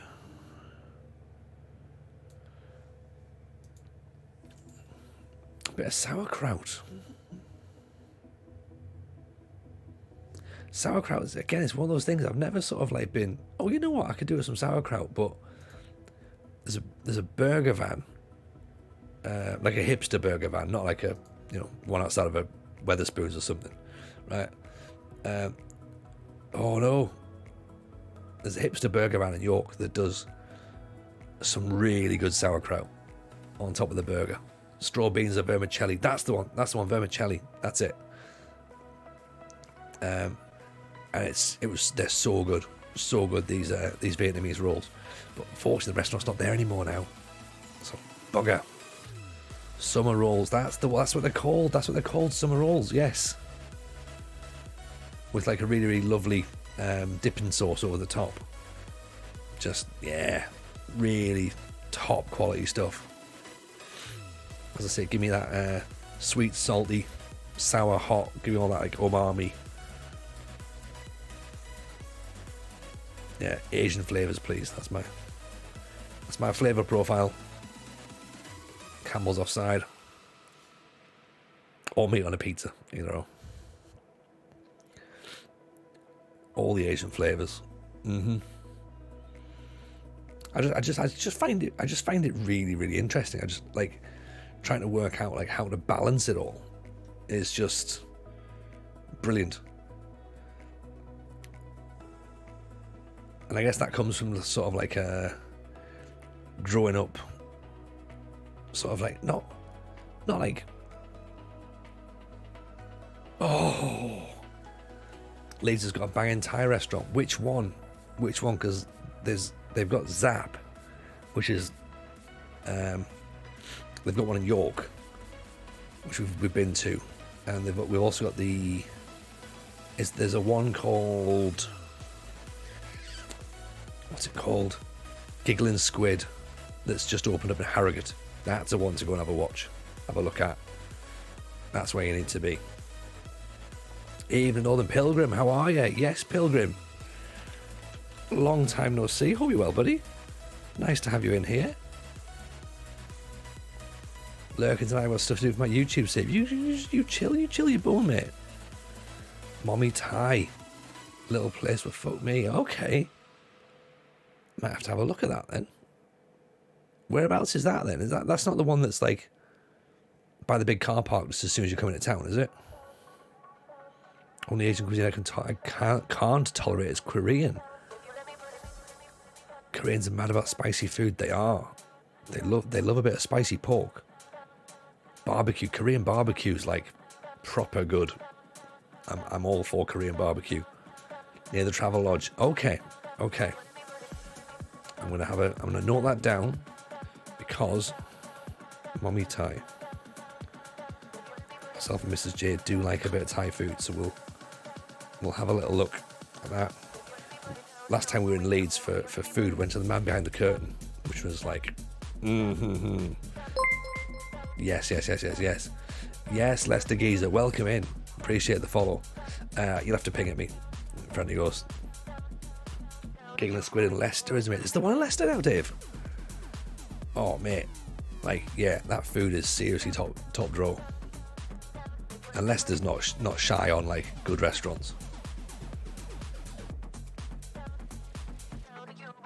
In fact, there was a banging, I'm going to say the most obvious thing in the world. There's an absolutely incredible takeaway curry house in Leicester, just at the bottom of Narber Road. I used to love going there. Fish curry was just like, oh, really good. You'd enjoy the fuck-tood scene, the truck food scene in Portland. Oh yeah, you know what? 100%. You're talking to a man who watched a lot of Man vs. Food, so, and then like diners, drive-ins, and dives. Your voice is recognisable, says Lester Geezer. Well, it depends upon where you recognise me from. I'm gonna let you work that one out and see if you think you know where it's from, because I don't want to be like, yeah, I'm from here, and you're like, no, it's not there. If you listen to Football Manager podcast, you'd probably recognise where I'm from. The Football Manager podcast being that place, to be honest. But if not, then might be somewhere else. So, penalty shootouts against Warren Point, Northern Irish Cup. Warren Point, of course, in the league above us. Do I have a YouTube channel called Mr. Mask TV? Nope, didn't have that. I've got a YouTube channel called Tony Jameson FM. But yeah, that's the only YouTube stuff I've got. So Here we go then. Behind the goal for penalties, isn't it? Swan with a goal. 1-0. Sharvin steps up. Get in. It sounded like someone used to do FM videos but never showed their face. Oh, really? Okay. Interesting. Someone else from Leicester. I know, it's not just you, Dave. Not just you. Mentioned Narborough Road and they're all come running in. Morgan go. 2-2. Brawny Gate massive. Medine. Used to be a big fan of going to Sumo as well. That was a cracking nightclub. Hunter straight down the middle.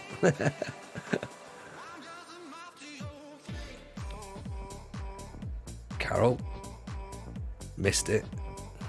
Hunter's not going near it. 4-3 now. Harry Murphy. Oh, what a strike. Stevie Parker, appreciate the follow. You're in a good time, Stevie. McGee. Down the middle as well.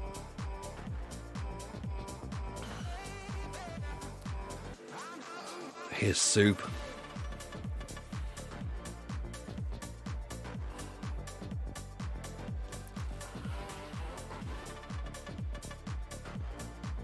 Soup. Oh no, it's Crawford rather than Campbell. Ball. Perfect penalties so far. It's another one. Could be here all night, folks.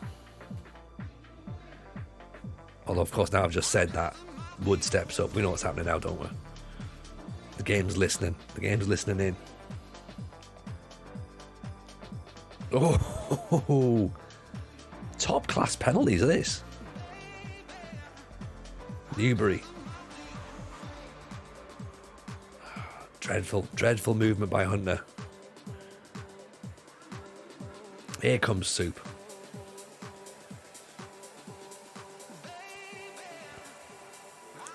Come on, Soup. Never in doubt at all, is it? Keep us up. Hunter's already scored his for us, by the way. Yes. Oh, it's Henry the left back.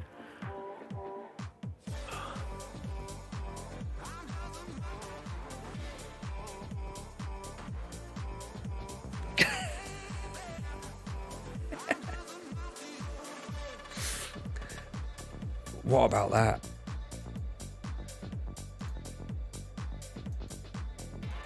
Unbelievable, right? Get in. We're into the next round of the Northern Irish Cup. That is the celebration of someone who makes it into round 2 of the Northern Irish Cup.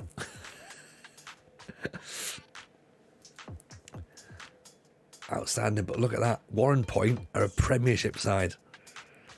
And we've just beaten them. Took them extra time.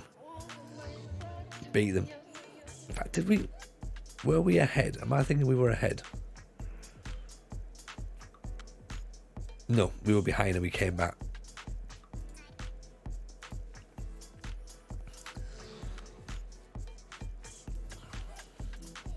What a result. Does that counts as a win, right? Doesn't it, Rogie? That counts as a win? Surely. So, in January so far, 2 wins and 1 defeat. And now we face Dundela. 6 days off. We haven't brought anybody in bar Crawford at this point. Should we look to bring someone in? Or are we happy with what we've got so far? Like, if I leave that there, where do you think we should be looking to improve? Or what do you think we can improve? Is probably a better question.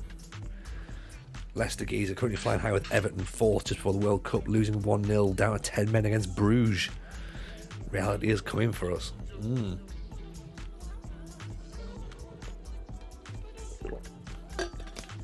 It does, mate, doesn't it?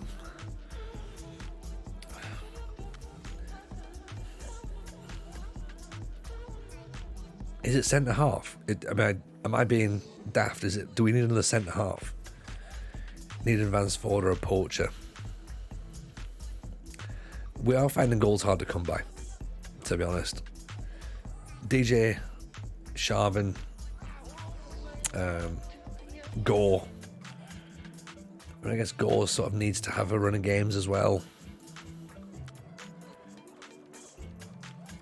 Yeah, we probably do need a top quality striker, don't we? So 6 in 18 for DJ, 3 in 17 for Sharvin, 5 in 11 for Gore. Probably says it all, really, doesn't it? Do we need anybody wide? Because Croskery can't really play all the time. Eventually he's going to tire. Internet died. How did penalties go? Oh, Rogie. Mate, there was perfect penalties for God knows how long. It went on and on and on. Eventually, we won. We won is all you need to know. That's all you need to know. We won. Gore looks decent enough. Let's compare him with Sharvin. Gore is also earning a lot less money than Sharvin is as well.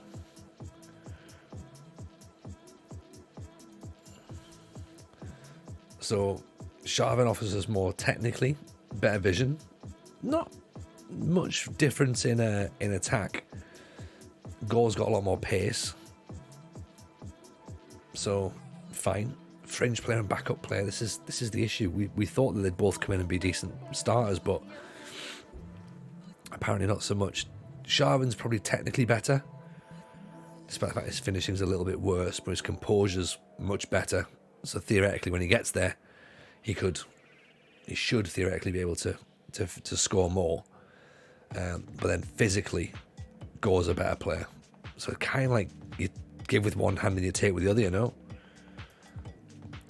He's got much more pace. So he's the poacher. He's the one who can play off the shoulder of the last defender. I think Sharvin, ironically, Sharvin is a poacher in the sense of he's a 6-yard box merchant, if that's what a poacher was on the game. But it's not anymore. It's now, poacher is now sort of someone who can play and make those moves off the ball. So I think if we were just playing old school tap in Gary Lineker, Sharvin would be fine, but it's not quite how the role works in the game right now. Croskery's going to need rotation and focus on that. I was thinking that right side, because otherwise our only rotation really is, we've got Purrington, who we know isn't a natural out and out winger. Apparently is probably better than Croskery by all accounts. His crossing's not great. His pace is good enough. He's also wanted. So Purrington's a shout. Young Toby Andrews can play out there. This maybe needs to be a bit higher, a bit taller, a bit stronger, maybe. And then left side, we've got Jordan Little, who's possibly going to come through. And we've obviously got Rory Keane as well. So Keane can play on the left and the right if needs be. So I think we've sort of just about got by with enough players. But it's what's the player to take us to the next level? You know? Is Angus Youngson the best right back we can get a hold of? Or can we get a better right back? I know he's on a 6.9, and he's definitely good enough.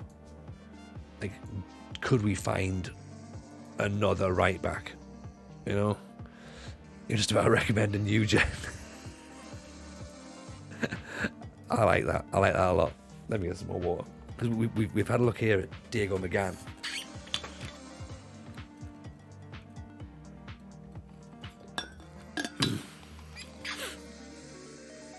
Forky, what's the lines in the tactics? So this is your good partnerships. So if these players have been playing together for a while, they should build partnerships. So Croskery and Youngster have got a good understanding. Campbell and Henry have got a good understanding. Evans and Murphy have a good understanding. You want to kind of get them green, ideally. So the more lines you've got on the pitch, the better. It means that those partnerships are working tighter, so they understand where each other's going to be. We can, of course, move Murphy out to right back if needs be. You know, he can be a better right back if we find a centre back. Do you know what I mean? What happened to McDade? McDade's still here. Again, he does have something about him, but I think that the step up in the league, I think we put all of our eggs into the Sharvin basket. So someone like McDade, we sort of like not necessarily pushed to one side, but because we've now dropped it back into a 4-4-2 rather than that sort of 4 with the 2 DMs and then like the one just behind, we sort of like have gone a bit more 2 strikers. So someone like Madrid might be able to get back in the side, but at the minute not quite in the formation that we've got right now. Crossing for 3. I love seeing the 4-4 tactics going strong. Agree, Crab, agree. Muro, by the way, appreciate the prime. That's very kind indeed.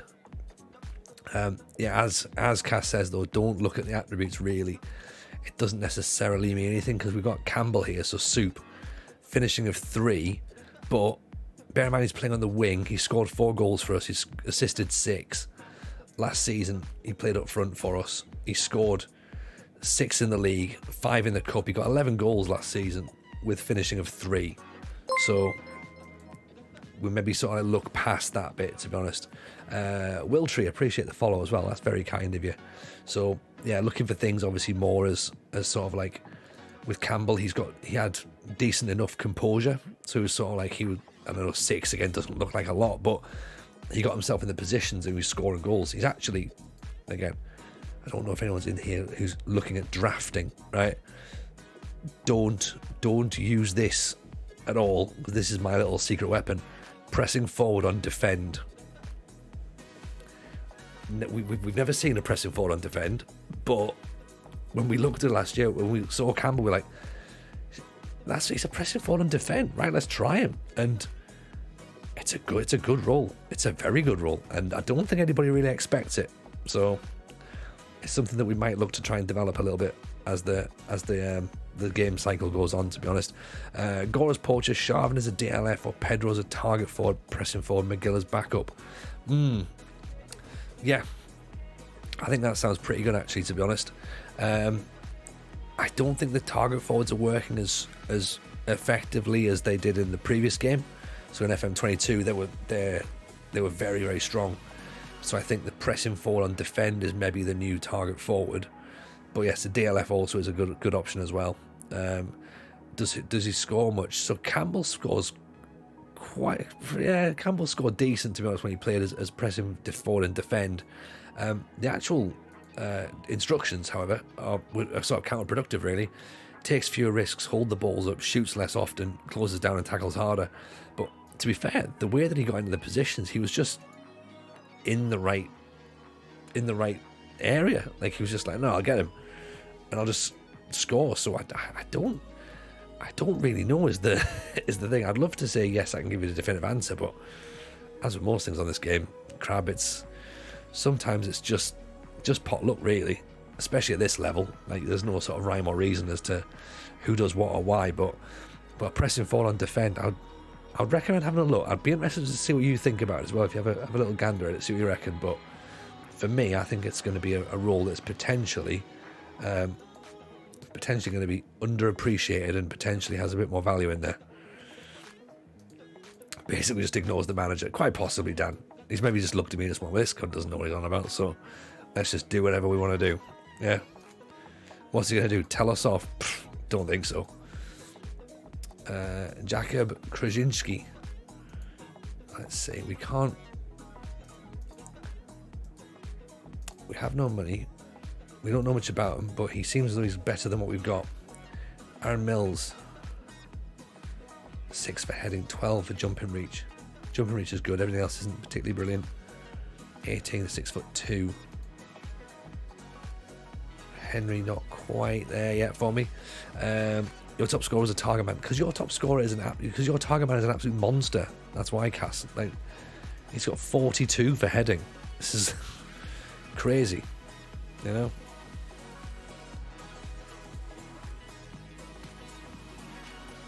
I mean, is Paul Robinson a shout? Crossing of 6, though. Dribbling of 3.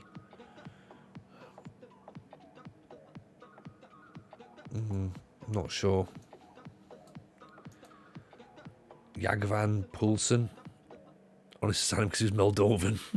I get myself telling players good defensive and then they go and score. Yeah, exactly. Yeah, they're just like, nah, fuck it. We'll do whatever we want. Not listening to him. Jesse Turner looks half decent, mind. Target forward as assistant. It could be. I'll potentially have that as a support option, maybe. Target forward myself, but again, I don't know. Off the ball and composure demands a lot. Yes, it does actually. It really does. I mean, this guy's maybe got a bit of something as well. If we're talking about backup right midfielders, acceleration, determination, crossing and dribbling, pretty good. Sort of better than what Croskery's got, really. Early signs of a terrific player. Is he available for loan? No wage contribution. He'll be cup tied as well, so that's fine. That's not a problem. Podrick MacGyver's not really one for us. Matthew Hughes isn't either. And Logan Wallace isn't really. I mean, it's a shame. We've got this link up with Cliftonville, but they don't seem to have any players that we particularly want right now. So that's a worry.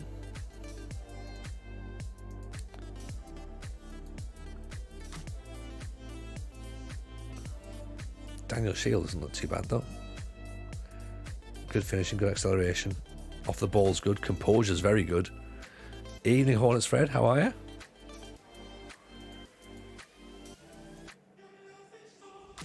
Again, he looks very good actually. Shortlist him. Definitely.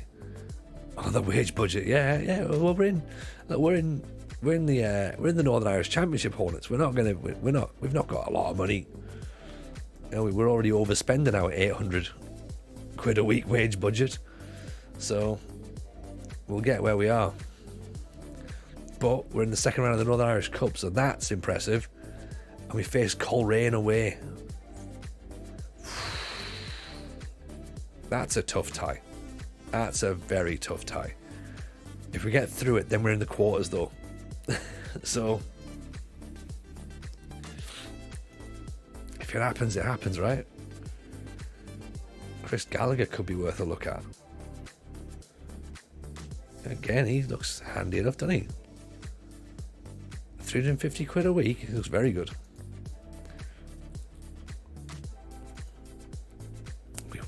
We won't be signing him on loan, I don't think. Don't think we have the money for that. Even if we don't have to pay any of his wages, we haven't got the money for that. Pressure building on Jameson's goal looks to force a move. I mean, hey.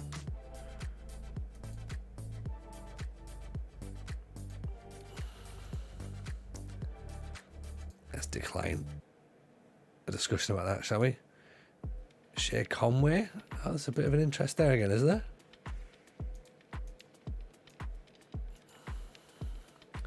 Ballyclare are interested. Not Breeder wants Zach Cowan.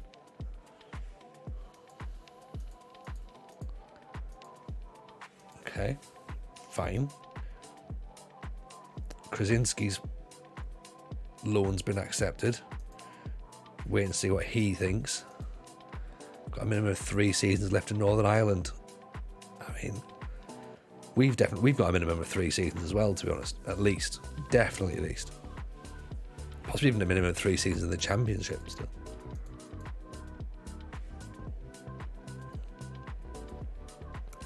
I've got a feeling, Cass, that you'll probably complete the British Steel challenge before I even get out of Northern Ireland. So I think you are doing much better than I am. Kevin Druids have approached for Go.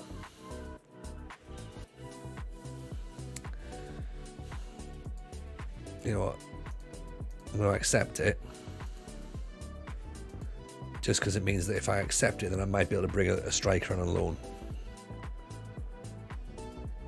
I don't necessarily want him to leave, but think it might allow us a different option.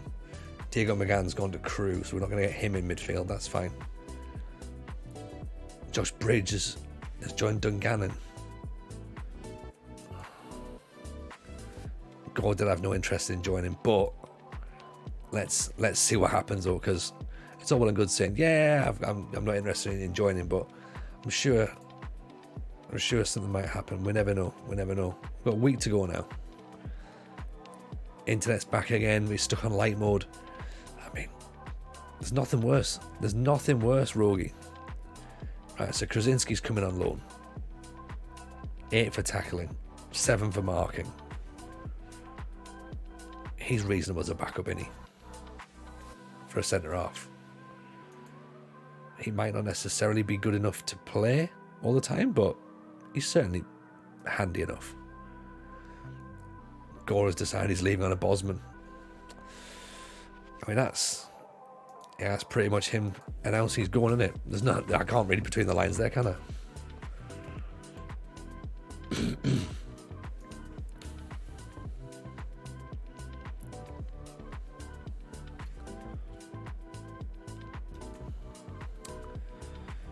Fair enough. So maybe let's force this then. This can be the top priority. Change that. Actually, you know what? Let's take that off. Because it doesn't seem to be working.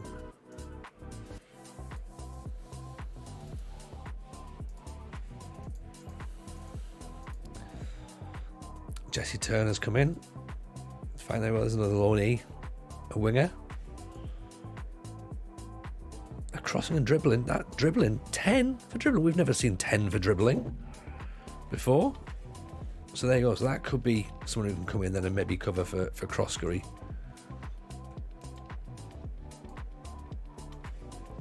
That's the plan.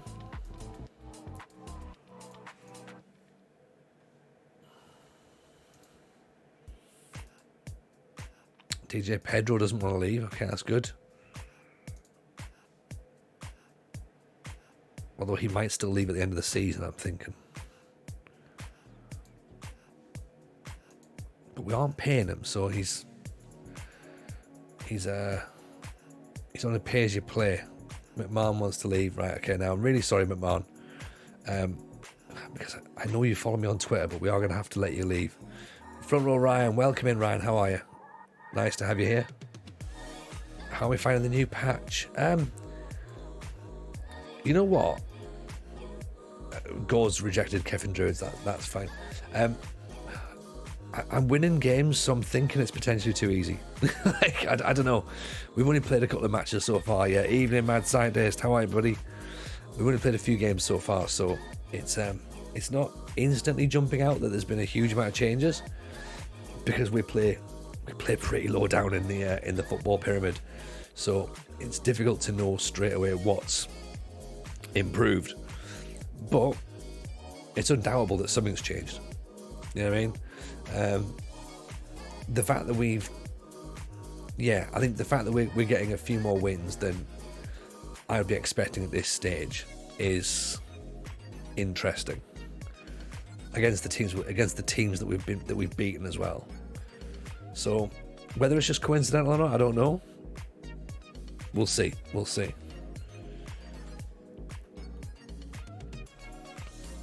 So we're up against Dundalk, frozen pitch. It's definitely going to give us a bit of a leveler there.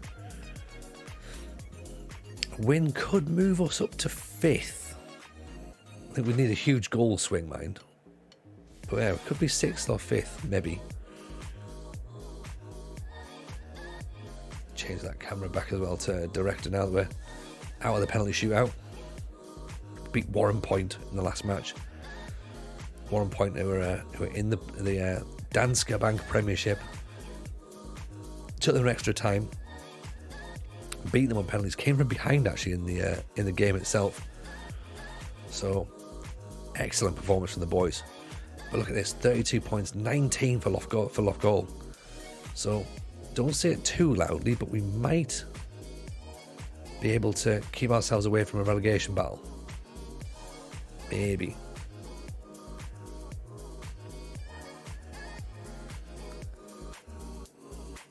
Croskery up for Sharvin. Doesn't run for it. Sharvin just seems to be like lacking any sort of impetus, really.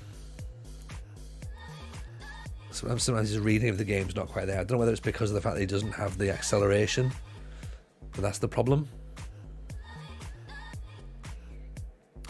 So I'm thinking like maybe him as a poacher, if he was that 6-yard box merchant, that would be ideal, but it just doesn't seem to be. Let's put him as a deep liar, maybe. See if that helps him out. How have the academy lads been? So Evans is still a starter. He's obviously been there. Oh, DJ just heads it wide.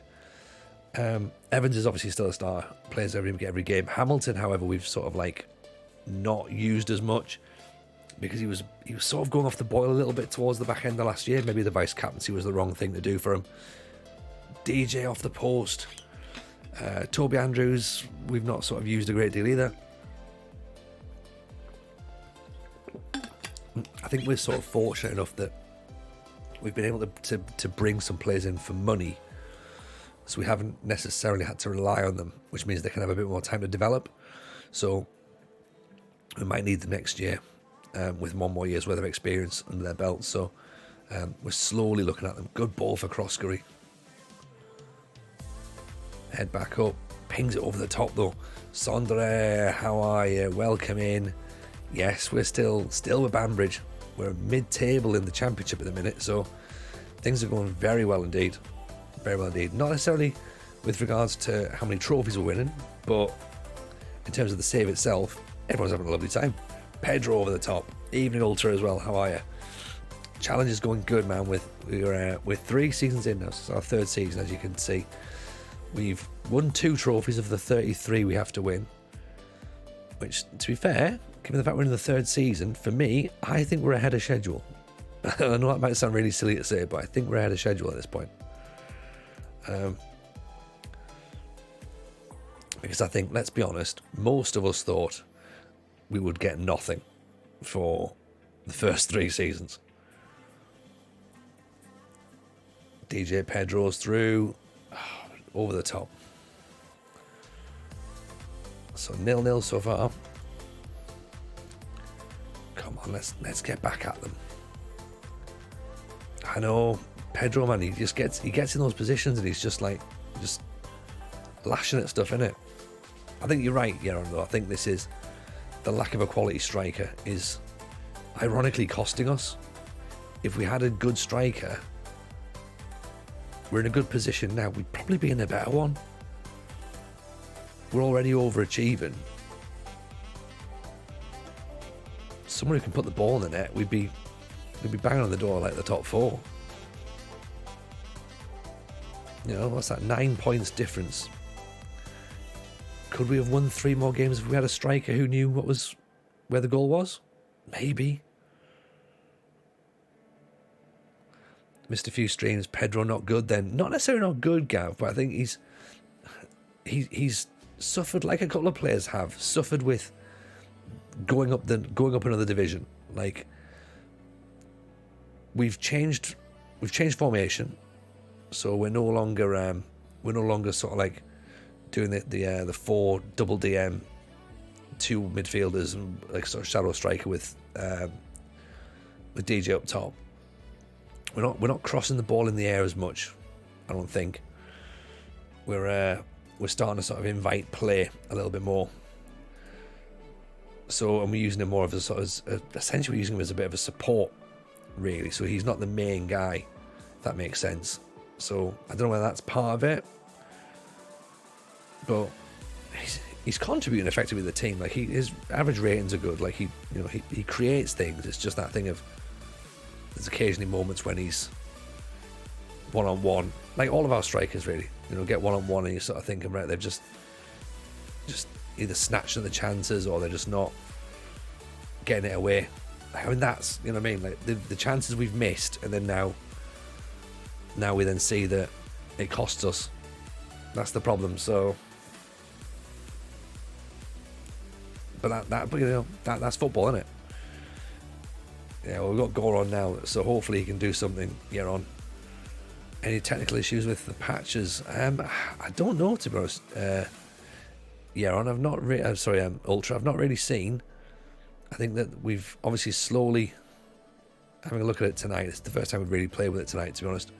So I can't see too much difference right now, but I'm sure there's a multitude of changes. But what they are, I don't know. You know what I mean? I'm not sure how they relate to us. I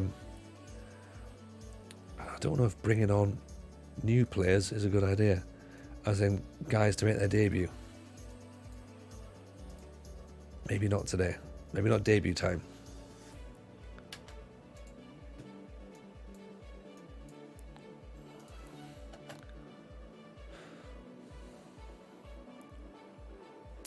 That dropped to 9th. We've gone from 6th to 9th. That's shocking. How bizarre. That's crazy. There we were sitting like thinking, oh, everything's great. And then one defeat, we've dropped all the way to 9th. I mean, granted, we're 3 points ahead of Mayola, and then we're still 9 points ahead of Ballyclare, but oh dear. All of a sudden we're looking over our shoulder.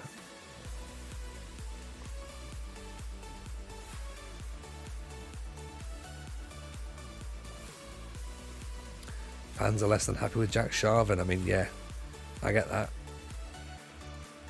We were hoping for a little bit more as well, to be honest, but it's not quite working for him at the minute.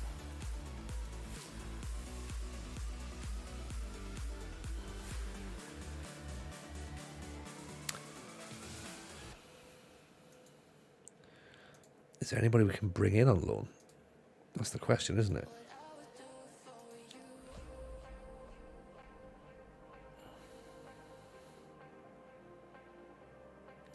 Daniel Shield, maybe.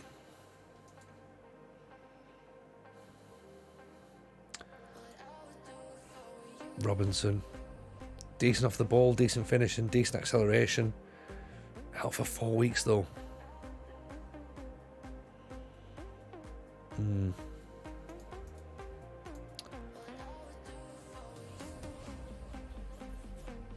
That's going to be a bit of an issue, isn't it?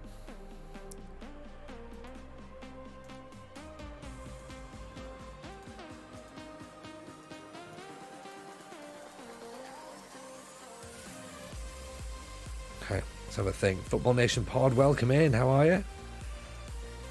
Nice to see you in. Hope life's treating you good. Show the results of the month. Yes, we can. Yes, we can. 2-2.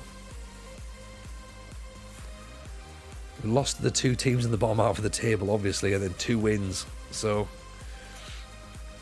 I don't know what that does to your 2 wins are over. There we go. Look at that. Good evening, the United City. How are you, sir? Hope you're well. It's a pleasure having you in, my man. Hope life's good. Oh, it's John from Road to Legends. Podcast rebrand. Excellent stuff. How is things going on? Did that right midfielder come in alone? He did, Yaron, yes. Got him in there. So we'll see how he does. Didn't think that was the right time to bring him in right there. So takeover rumours not to be believed. We'll see about that. Doing great, thank you. Hope you're doing a great job also. Yeah, can't complain. You know? Life is good. Should Morgan Go be in the first team? Yes, apparently, according to the fans. Okay. Let's listen to the fans then, shall we? Morgan Go. Go on then. Get yourself up there. So here's the right midfielder's turn. So that's Jesse Turner. So 13 for acceleration, 10 for dribbling, 9 for crossing, 15 for determination, 7 for strength. So he's a big, strong lad, apparently. How's the time of the patch game been? I don't know. You like Kev. Like, we've won a couple of matches, so that's always worrying.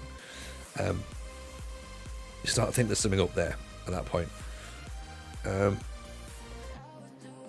How it goes going forward, I don't know. Don't like Turner. No, he's a backup. He's a backup friendly. He's literally a rotation for Croskery, because Croskery's physical attribute-wise, he's better in the sense that he can apparently cross and dribble, but he's just there for an extra bit of something. Now, he's 18, he's 6 foot, he's on loan, we're not paying him, so he's free. We've got Toby Andrews as well, who's sort of one of our own. He's free as well. Good, he's probably got better mentals, actually, if I'm honest. So we've got that. I think it's that striker, innit? We just need that final. Get a striker in there who's going to get us the goals. James Andrews, of course, can still potentially do something for us. There's a limit to loans in Northern Ireland. I don't think there is. Not that we've noticed, anyway. That's the thing. Stick Sam Hatton back in the reserves as well for a second. Same with Craig Barry. Move some of these guys back down. So they can have some football. Let's put Michael McDade in there as well. Actually. Same for Trevor Rainey. Otherwise the squad looks a little bit too big. Adam Campbell. 28, he's not getting a game. Andrews can go back down as well. And also the same with the strikers. Because again, we've got players there who can obviously come in. The question is going to be though, are they good enough to come in? You know?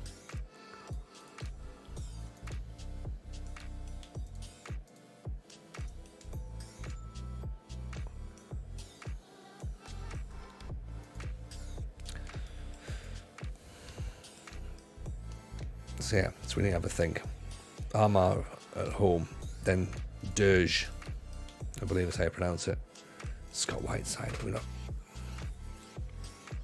Yes, we'd love to get Scott Whiteside in, but I don't think we can afford him either. No, he's not fussed. He's not fussed. Lovely. Recruitment focused. Nobody. Scouts are doing a great job. Adam Campbell's upset. Right, you know what? Fine. Out you go then, Campbell. Can't really risk getting an upset team. So he's not going to play. He's a backup anyway, so release him. Can we expect business? Maybe.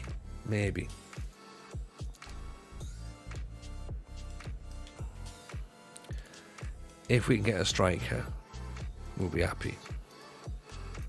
Happier. Have been able to match the expectations since going up. Kev, we're way over expectations. We're expected to be relegated, and we're currently borderline due to the club being in a takeover process. We've altered the 5-year plan. Are we in a takeover process? I thought there was just talk of it. Rumours of a potential board takeover. Okay. This could be interesting. So, yeah, we're expected to be relegated quite badly. And, so avoid relegation. And at the minute, we're currently 9th, which, again, is a bit shit because we were 6th until we lost to Dundela just there. And then we've dropped now down to 9th. So we've plummeted, really. We've not gone above 7th, but we've also not been bottom. So that's pretty good, right? But if we're in the process of a takeover, things might get interesting. So Anna, Dirge, and then Coleraine. They're the games that are coming up. They're the big ones.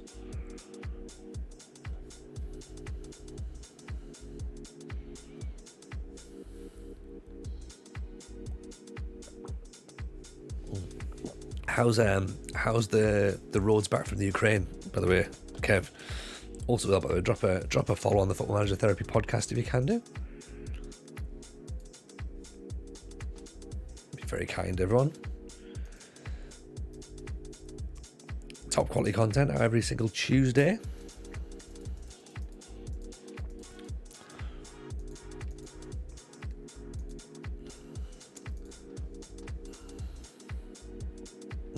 You know me, Kev. I'm always going to back the podcast. Always going to shout it out. It's good stuff, right? So, 1, 2, 3, 4, 5, 6, 7, 8, 9 games plus the other 5. 14 games left. Institute of trying to sign Curtis Woods. That's fine. We can't get him. Port Stewart are trying to sign Soup. Not interested. Get in. Soup doesn't want to go. He knows where his bread's buttered. So, thing about Soup there. I can't believe I've said that. Port Pruitt. Port Soup. No, it's just not. No, he's not going. He's just not going. Shane Conway has joined Lough41, so he's turned us down to join a team who are sat bottom of the league. Can't help but feel a little bit put out by that. You know? Widowson. That would be a good shout. Ukraine's going okay. Second in season 2. Or second in the second season, I'd say, sorry. Spent today bringing some players for season 3. Got to win the league in season 3 on moves sideways and not forwards. Yeah, that's the thing. Yeah, if you're interested in an interesting save, by the way, everyone, the United City is doing what's called a homeward bound save. So he starts in the Ukraine.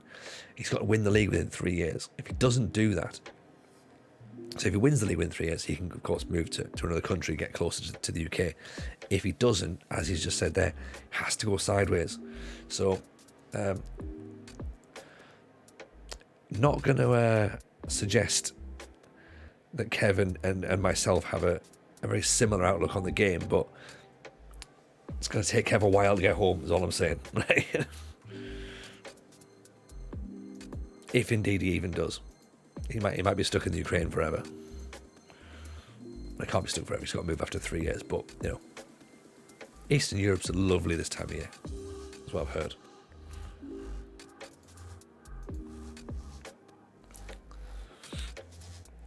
Paul Stewart, Paul Stewart, do you remember him?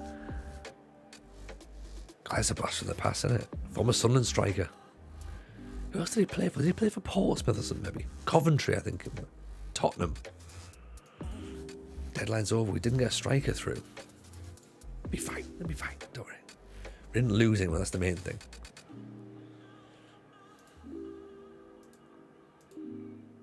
If we get goal scoring, then that's like having a new forward, isn't it? Not as much as the patch. Not massively, to be honest. I mean, like, we've joked on. We've joked on that we've won a couple of games, Lulu Booster, but apart from that, not massively. No, I'm not seeing anything that's too different.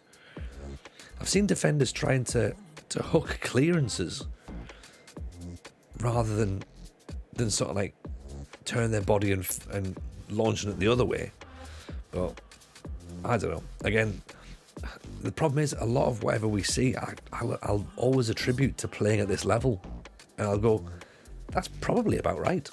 Like, I'm not massively sitting there going, oh my God, that's wrong. I'm like, yeah, it's probably about right. Like, you know, I don't know. No better stream racing than the one where we just mentioned the 80s and 90s footballers. That was brilliant. That was brilliant, wasn't it? Paul Stewart was at Liverpool. Yes, he was. He was at Tottenham as well, though, wasn't he?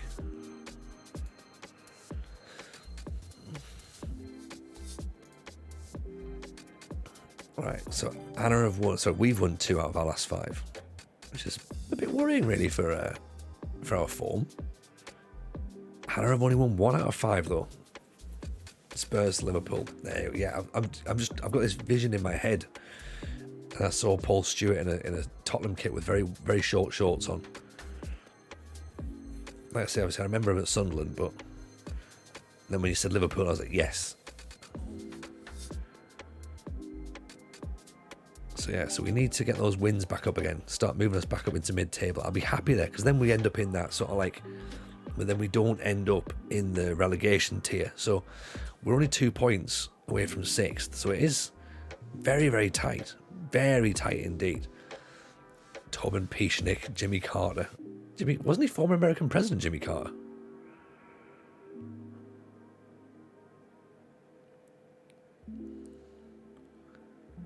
Oh, Henry's gone charging for it, missed it. Heads over the top. McGinley. He's a player we've kept our eye on, to be honest. This McGinley lad. He's pretty decent. Ex-Arsenal winger Jimmy Carter. Okay. He's a player I just can't visualise. He'll be there somewhere in a sort of like oppressed memory. Crawford with a hit. Not a bad one as well, mind. Look at Neil Heaney. Did he? Good challenge from Croskery. Keeps his foot on it. Here's Murphy playing at right back, by the way. Good ball out to Soup. Inside for the DJ. Snatching at it. Croskery. Go. Using the channel. Again. We need players to challenge a little bit more, I think. Get the strikers challenging the keepers. They don't seem to, they sort of seem to let the ball hang in the air. Good save by Hunter. Double save, in fact. Neil Heaney, ex-Arsenal and Southampton. Oh, Soup's gone past him. Overhit the cross throw. Croskery. McCavitt.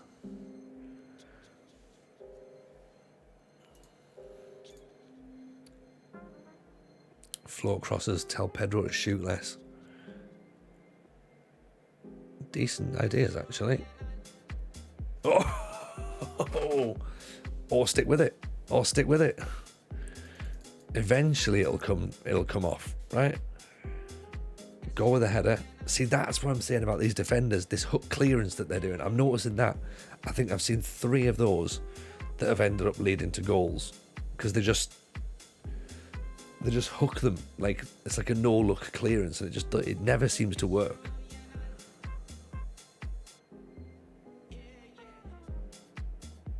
So I don't know.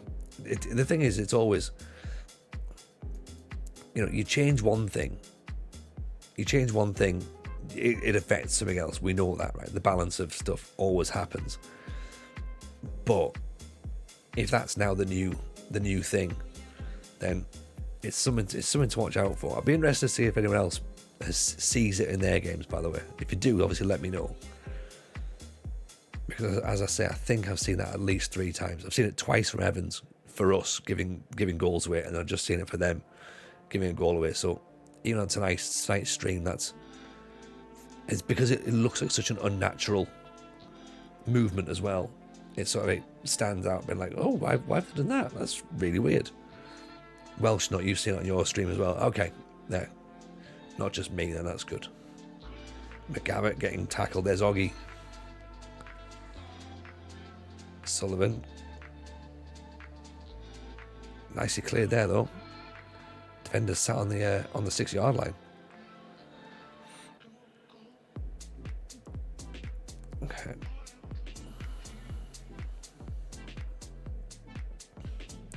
It's all Anna at the minute, isn't it? So we might have to press a little bit. Good ball in. Nice.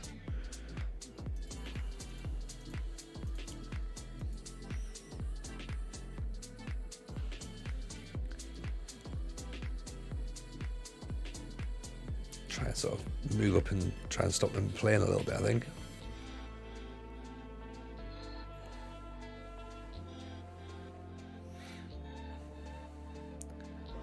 I think if they keep coming through the middle, then we might have to stick another midfielder in. And McGavitt's not really getting involved, is he? 6.6. It's maybe time for McGavitt to come off, put Wood in there, who's a little bit more defensively minded. Potentially. Paul thinks you're not doing 3 wins this month. Prove the poll wrong. I will try. Absolutely, I'll try, Rogie. If there's anything that I like doing, it's proving opinion polls incorrect. And I had to be very careful about that, because if I'd said it, the one thing I like doing is proving polls wrong, it would have been taken out of context and I'd be cancelled. So, opinion polls.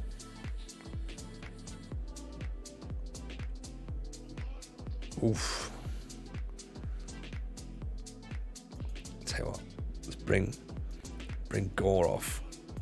Sharvin's coming on. I'm going to drop Sharvin deeper. Okay.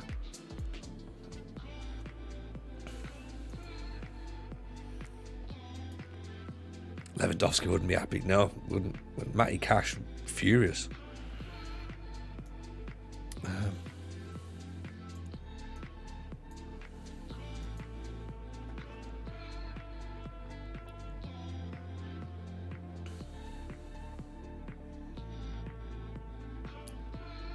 Right, here's Krosker. He puts his foot on it, loses it. I have to drop the DMs back as well, actually. Oh, what a strike.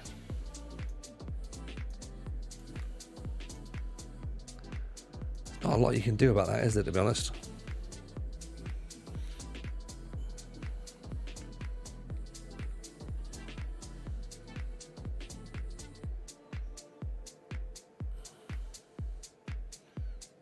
It's a good effort.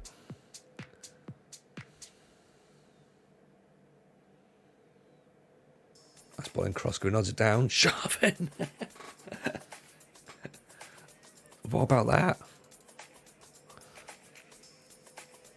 Okay, so make a note. Sharvin's playing Shadow Striker here. Okay. Look how much space he's got. Acres. This is the Sharvin we thought we'd signed. The man who scores two goals in one stream. I don't even think he scored 2 goals. Well, he scored 3 up until this point in the league, but much better. Immediate response. It's got to be a good sign. I think the match engine's broken. Kev, I think it's terrible. I think they've destroyed the game. We shouldn't live in a world where I can come back from conceding instantly against, you know, a team who are 4th. Let's face it.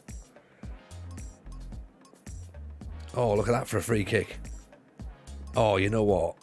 Like, I'll applaud that.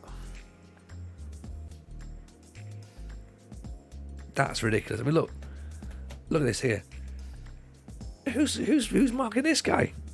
Nobody.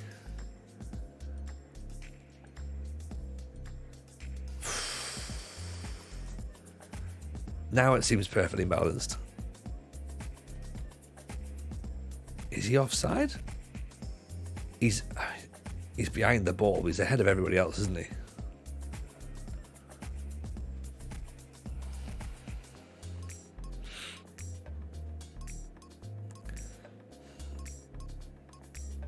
A draw is probably a fair result. Hang on. Sharp, and he's got all the goal to aim for. 2-2. That's not bad, mind. We'll take that. Straight off the training ground. Yeah. And you know what? That would be perfect. Like, if we can create those sorts of free kicks, be delighted with that. I think it must be doable. There must be a way of doing it. The board have got a C+ now. Are the board not happy? Like, the board is satisfied with the progress towards our overall vision and also recognise the improvements made to the club's stature.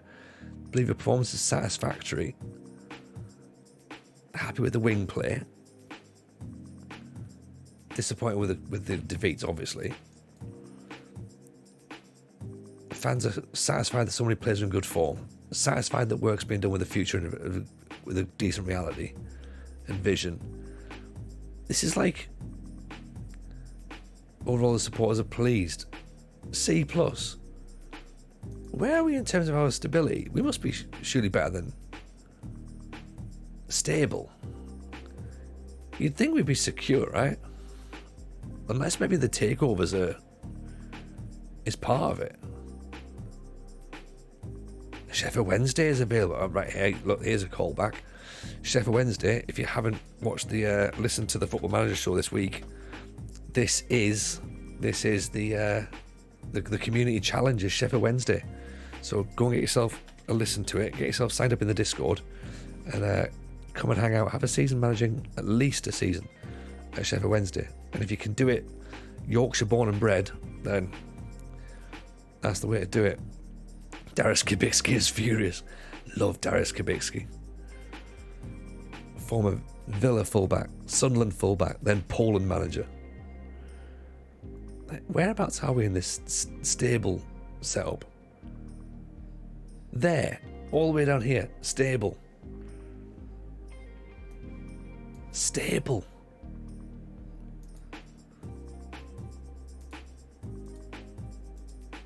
That doesn't read like it's stable, does it? That reads very much like, we're not convinced about you, Tony. Like, we know we said, like, you know, let's not get relegated, but, you know, we're 8th. I mean, come on.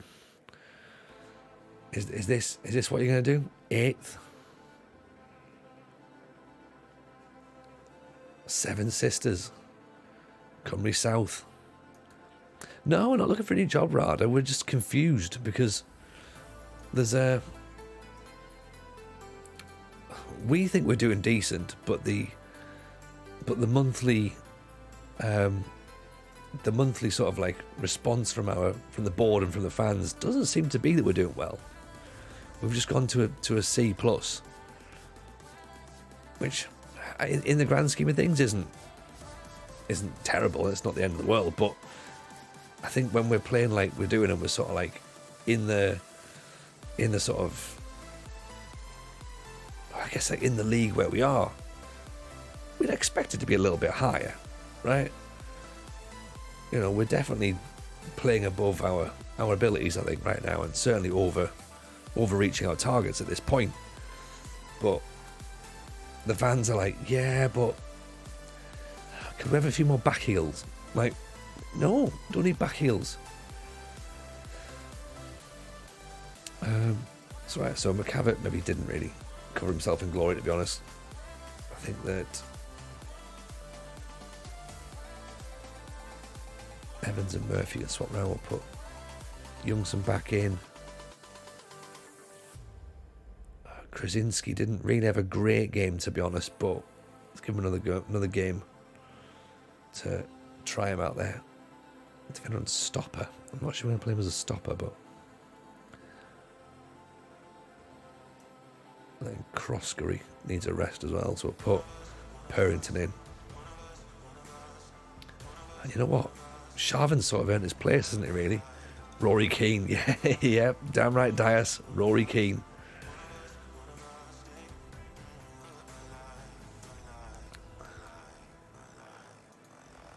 So we'll take the DJ off. We'll put Sharvin in.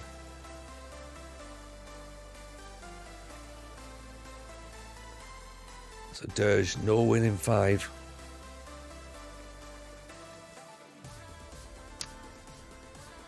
We've got 1 win in 5. So we're not exactly flying. We've got 2 draws though, so again, that win could move us up to the top 6. Puts us in that top half playoff, that top half sort of end of season championship group, they call it, as opposed to the relegation group.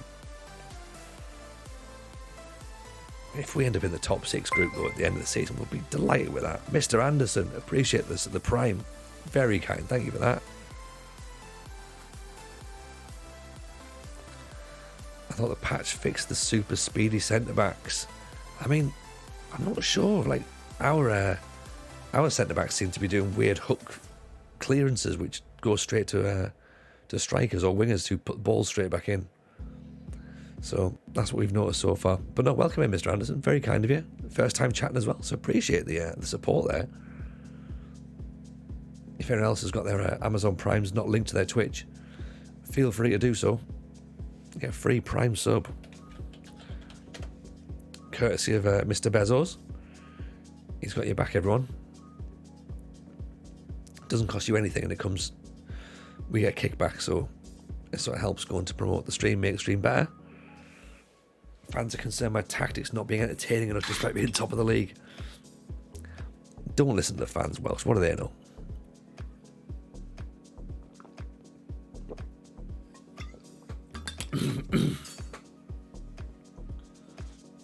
At the end of the day, like, if you're top of the league, you're top of the league. Sharvin getting in there again.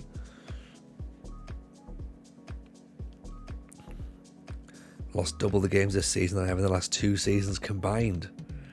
Really? Oh.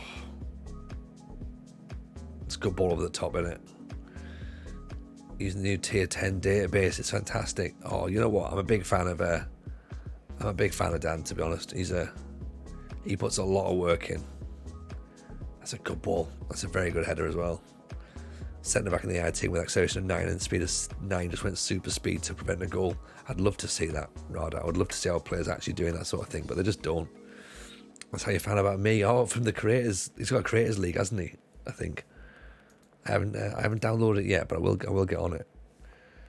And it's one of those things. If I download it, then I'll be sort of going, oh, maybe I should like do a low tier 10 save. This is a hard enough save, which is a shame because obviously we've been chatting a little bit with Durham AFC. They're in a bit of a plight at the minute, so myself and Aaron have been like, if there's anything we can do to help, let's have a little look at it. And now it's sort of like, I don't want to have to do a tier 10 save as well as British Steel and Sheffield Wednesday and finish Sunderland and Villa for YouTube. Like, it's just too much going on. Can't be playing FM for work constantly. Still needs to have to be a little bit of time when FM is for pleasure, and also time when FM is not really even happening. Time to turn the game off. Like last night, for example, I was like, you know what, I need to edit season 2 highlights for this for next week. But then I was just like, I think I'm going to not do anything. I'm going to have a night off and I'm just going to chill. And that was so much better. So much better.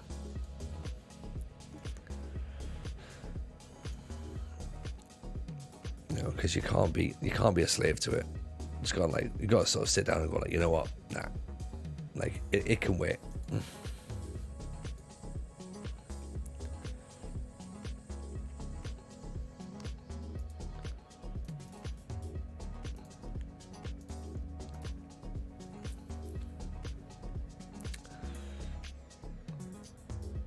Free kick now. Wood shaping up. Pings it. Not a bad effort. Crawford's on a 6-4. That's worrying. Perrington 6-3. Important thing to remember as content creator, most of the time we're working at schedules we set. Yes, that's the thing.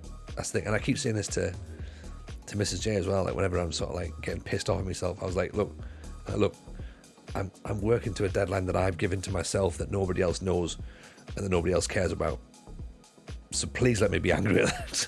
She's like, okay, that makes sense. Good ball over the top. Great tackle. What a tackle that was. And that is so important to remember as well. Kev, you're right, that it's just like we call the shots. Try to work out what shirts you got hung up in the background for the last 5 minutes. So the shirts we've got, Mr. Anderson, are, just while we wait for this movement to finish. So that one there is the FC United Against Suicide shirt. It's a Scottish charity, which again, of course, I'm sure you probably have already worked out there, is promoting suicide prevention in Scotland, particularly, of course, around males. So we're quite sort of open about our mental health around here. So we figured that was a really good one to get involved with. So that hangs in the stream all the time. So you got that. Then in the middle is a black shirt there. That's that's Odds Ball Club in Norway. We've ended up with a link up with them actually. So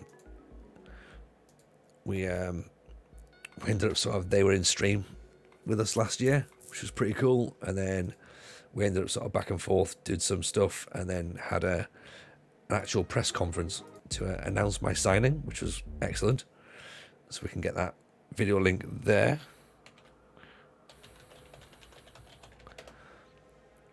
Still no hoodies. Still, I know, friendly. We need to take it up with Ropper. Get Ropper back on the case. Go, where's these hoodies at?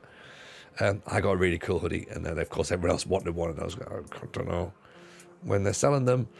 And then the other one behind me is is Peterborough. So that's from our FM21 save, where we had such a good time with Peterborough. So we figured we'd buy the Peterborough shirt. other shirts we bought during stream. Sunderland, we bought Sunderland shirt for the first ever stream we did. Got sacked after 6 months. That was embarrassing when it turned up on the day that we got sacked. That's what prompted Peterborough to happen. We bought an Azerbaijan shirt because the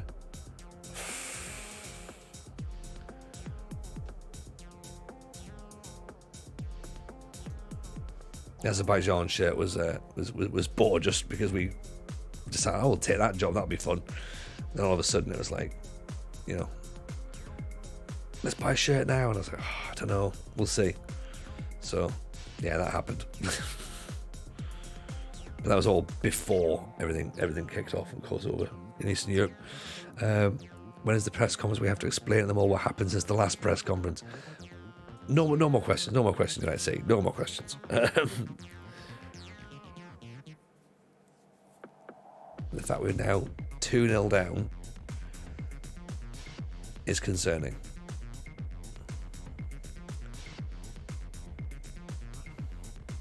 It's not good, is it? Have Banbridge sent a shirt yet? They haven't actually. I need to get on them actually and get that chased up. They had a great there's a great thing that I've put in the Discord today. If you've not seen it, it's definitely worth having a look at. It's where is it?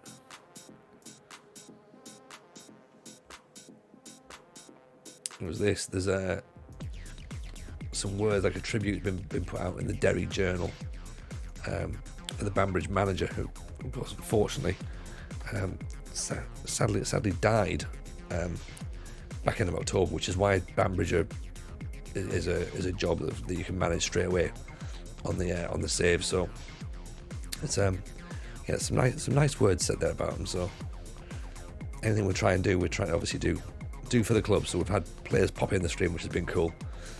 They've said that he's a great guy. So anything we can do to help, and again try and sort of like shine a bit of light on the club is something that we'd hope. So at the minute, the fact we haven't exactly done anything this season is like, we're working on it. But again, last year 2 trophies, so can't complain, right? Coleraine next as well, coming off the back of a bad defeat. That's not when you want to be playing Coleraine, is it?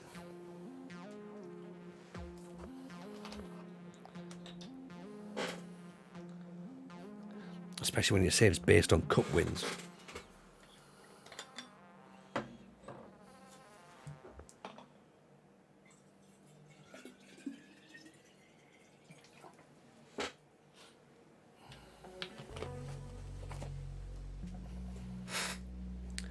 The Azeri job was fantastic. It was so much fun.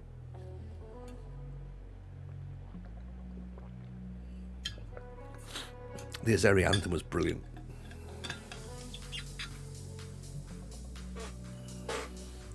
It was one of those ones like, so what happened was we took the job, so we left Aberdeen. We took an ill-fated decision to go and manage in Aberdeen. It didn't work very well for us. And we went, right, we're going to leave. We left, and the next day we got offered the Azerbaijan national job. So we're like, fuck it, we'll take it, that'll be good fun. And the chat was then sort of like going, we should really have a look and see what like the Azerbaijan kit looks like. And one of the members of the chat was like, Gaffer, we found it here online for like 20 quid. Or sorry, it was 35 quid or something, wasn't it? 35 quid here for a shirt. And I was like, all right, well, I'll tell you what. And I sort of just, like, tongue in cheek, just went, okay, you know, if we raise 35 quid tonight on subs, then we'll buy the shirt, right? We hadn't bought a shirt. We hadn't even bought the Peterborough one at the time. I was like, right, if we get 35 quid tonight, then we'll buy the shirt. And the lad who suggested the shirt itself was just dropped 35 quid's worth of subs straight away, and he was like, buy the shirt. I was like, cool, yeah, we'll do that then. So it was like, right, I turned up the next day, or the next day, I turned up like about a week later or whatever. But it was brilliant. It's just like, yeah, cool, let's do that. That was fun. That was the height of like when we're just, yeah, let's just do things for daftness. It was a lot of fun. What the hell's in Aberdeen? Yeah, we still got as the command, have we?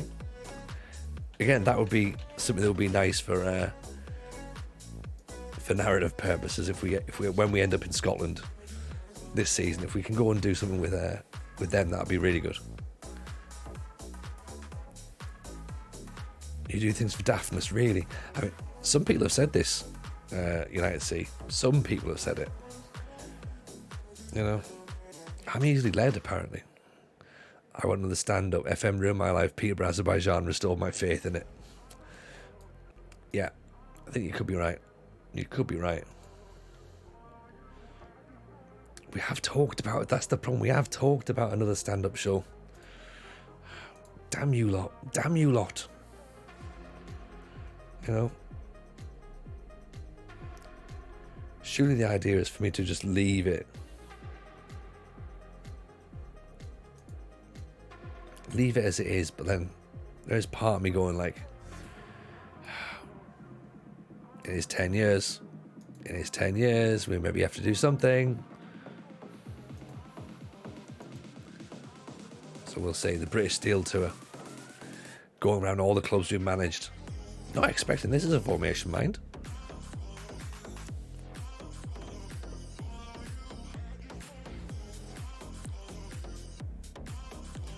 Yeah, first gig, Banbridge. Second gig, don't know where next. Tony's now persona non grata in Pataudry. They won't employ him in any FM going forward. It's quite likely, actually. I think it's quite likely. Wonder if it's now hard coded in the game. Like I'm one of their least favoured personnel. That'd be pretty funny, right? Youngson, Soup. Gets his head up, straight at the defender, handball. Keep talking about stand-up show soon enough, you'll be talking during one. It is inevitable. I know. Jameson applies for Aberdeen job, the game crashes. Yeah, FM just has an intervention. The problem is, Kev, is that like I spoke to the tour agents about it, and they were like, yeah, well, you know, we could maybe like look to sort of see what's what. And I'm like, I know that like we'll have to book it all about 18 months in advance. So I'd have to start thinking about it now. So I'm like, do I have? So I'd need 2 years obviously to plan it all and get it together. So it's like, have I got the time to do that? Like, yes, I could probably do that. Is there the interest? Probably. You know, will we make enough of a? You know, will we make enough content to talk about it? I guess so. You know, we've already had Norway. We've already had Peterborough. God knows what British Steel's going to bring up. Henry brings the ball down really well. Oh, what a save. But do you really want to is the important thing. That's not the question. Let's see. Because I don't know is the answer. Possibly. I guess the fact that I'm not doing stand-up regularly at the minute is the only thing that's making me think, like, could I do it? I probably could. But I feel incredibly rusty at the minute. If we do a down south one, you're there. There we go. Right, Gav's in. Tour sorted. Crawford with a hit. Crosby doesn't think about going for it. Good ball. DJ's away. DJ floats the back post. Croskery again. Let's face it, FM ruins your life 3 times a week on stream these days. Anyway, there's also that as well. Like, you know, that's time off streaming, isn't it? As daft as it sounds. Did great with the return to stand up at FMT Live. Really funny. See that's the thing. Like, again, I felt really nervous going for that, because I knew I'm not meant to be funny. and there was no expectation for me to be funny, but I was like, I'm sure I probably just will be. It'll be fine. Like, we'll just do it. We'll just say whatever we say. So that again just felt odd being back on stage, but it was great show. Really, really enjoyed it. If you haven't seen it, that means you're not a Patreon of FMT. Now, what I will say is that you need to rectify that, okay? And even though I'm no longer part of the podcast, I definitely think you should join up their Patreon. You can join for as little as £1 a month. Even if all you do is watch that stand-up special and watch the FMT live, then you've made your pound back, surely. Then you get early access to all of the episodes as well, and then there's some bonus content as well in there. So it's definitely worth a look. Kev wholeheartedly endorses this message, as he should. That's the thing. People were there, so they'll know that you're not going to see it again. So, because I don't think they're going to release it properly. So yeah, you might as well get there and watch it that way. At the minute, this is pretty decent. 0-0 against Coleraine. Not being outplayed. We're actually now had more shots. Everyone's playing good. I don't really want to make any changes because at the minute we're holding our own. And I'm like, do we have anything? Like, do we need to go up another level? Or do we wait for like the last 5 minutes? And then just try and just throw everyone forward. But then that's a good time to leave us exposed to lose. Gore brings the ball down well. Goes on a charge. Soup thought about it. Henry gives the ball away. Up over the top, that's fine. Evans just touches it to Youngson. Murphy into nobody. Oof. I saw that. Whenever I hear the opening music to FMT, I imagine Alice strutting down the streets of Wales dressed like Huggy Bear. 100%. Happens all the time, definitely. I think so. It's just fierce, right?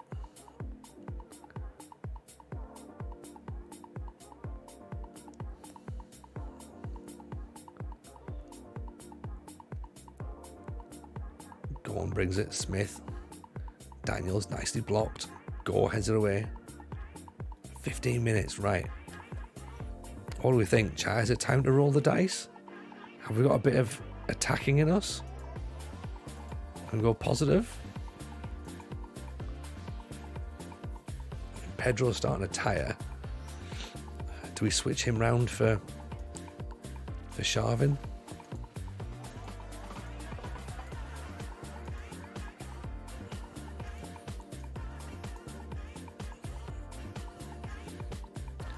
Maybe go like that. 4-2-3-1. Youngson's tiring as well, so we might have to think about that from a right back perspective.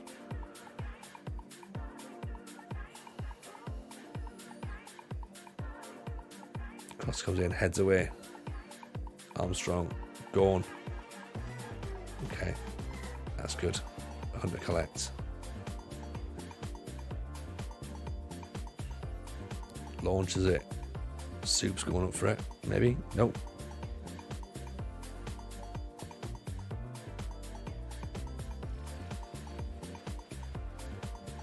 Nicely intercepted. Go. Oh. I don't think Go can play up top on his own. I think Go needs someone there with him.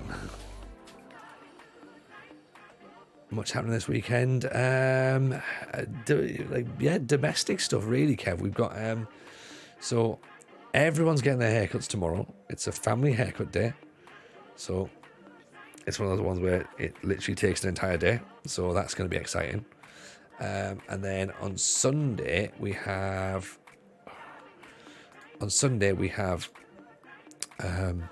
swimming for the boys in the morning, so they go swimming. And then they've both got a birthday party to attend in the afternoon because they're socialites. So, yeah, it's quite a full-on one this weekend, to be honest. So, Yeah, it should be fun. What about everyone else? What's everyone else got planned this weekend? We might potentially, we'll see, we might potentially jump on stream tomorrow night and just do a little bit of setting up Sheffield Wednesday for the Football Manager Show challenge. We'll see. I haven't decided. Like I say, I might have to do some editing for season 2, or maybe we just have a night off entirely. Gore definitely needs a partner. He does. It's a good ball, man. Sharvin's away. Is it going to deflect over the top? Oh. Kids always have better social lives than their parents. 100%. As they should. Wife and kids have gone away for the holiday for 9 days. Lulu Booster. How have you managed that? Soup with a header. Kev's down the pub for his birthday. Happy birthday, Kev. Damn right. Thank you, Gav, sorry. Happy birthday indeed. Congratulations, Gav. How young will you be? Or old, depending upon whether you're feeling old or young. Soup. So we're getting down that channel, aren't we? Oof, over the top. 34, rather not talk about it. Mate, 34 is very, very young. 34 is very young. I'm 42. You know?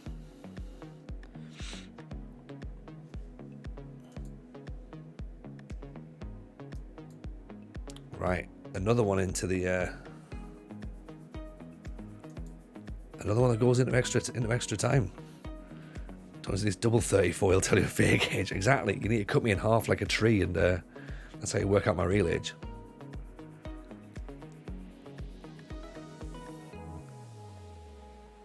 You know, if I was a famous comedian, I'd have half an age. I'd be sitting there going, "Oh yeah, you know it's difficult. It's being 28." Everyone would be like, "Oh, you're 28. That's why you're not on telly anymore." Yeah, that's right. Yeah. George is not a Viking. Who do I support? Good question, George. I'd probably say Sunderland, to be honest. Used to be an Aston Villa fan, but I'd say Sunderland again now. So, what about yourself?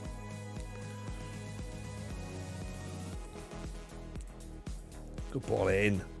Go with a header. Doncaster. Donny.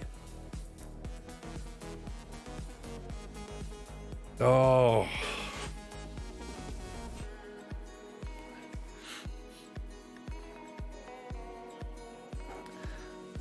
What about that? Long ball. I thought apparently defenders were broken, allegedly. That definitely didn't look like defenders were fixed, did it?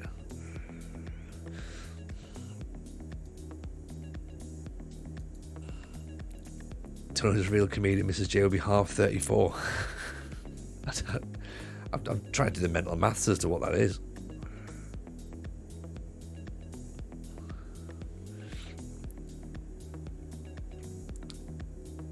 Oh God, friend. No, that's terrible. Terrible.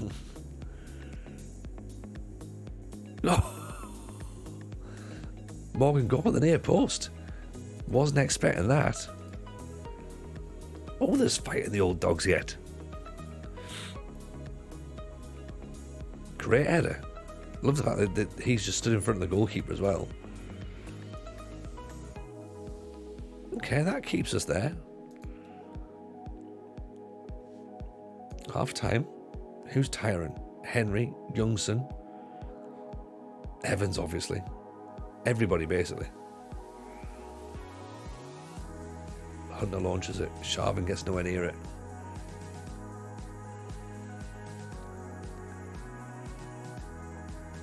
Get that ball away, boys. Croskery. We're back to the cautious as well, by the way. We just want to try and see this game out. We'll take it a penalty. If we lose on penalties, it's not the end of the world, but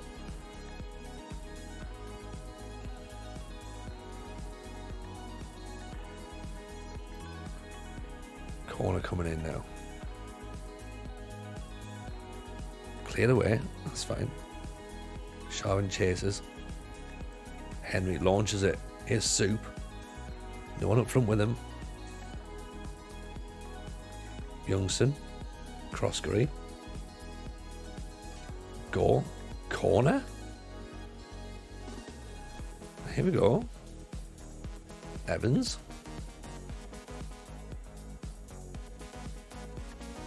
Where are we going to whip it into? Where's it going? Let's head it away. Right. 3 minutes to go. Okay. Come on, take us to the baseball next year. Yes.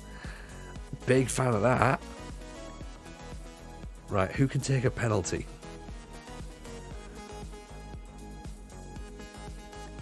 4. Penalty taken 1. Thing is, we've got players who are knackered. Like, are they going to be great? But how's the match engine this year compared to the last? I like the match engine. There's people say that it's not as good before the patch, and they were complaining about it and saying like it was all over the place. Don't listen to them. I think it's good. It's a very good match engine, and I think that the improvements might be very, very good.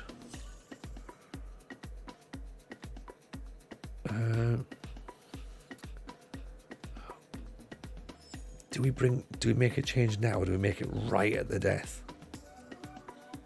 That's the thing. I'm wondering.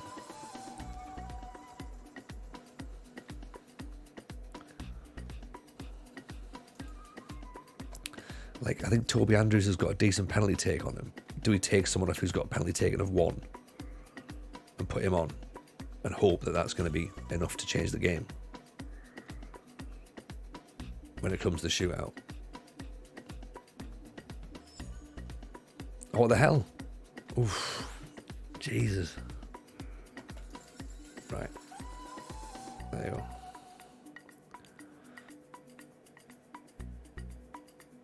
He's at right back. He's in the wrong position, but theoretically he's on the pitch, so that should help. Right, there's 1 on. Rory Keane, penalty taken of 1. McCavitt, penalty taken of 4.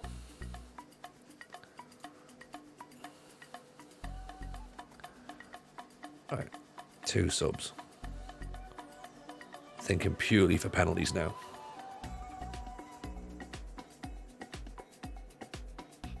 Soup clears it.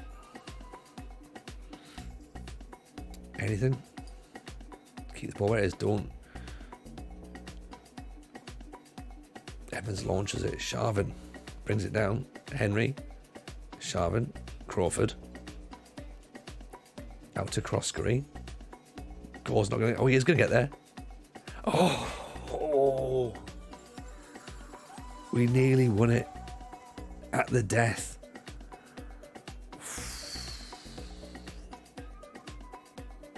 Jeez.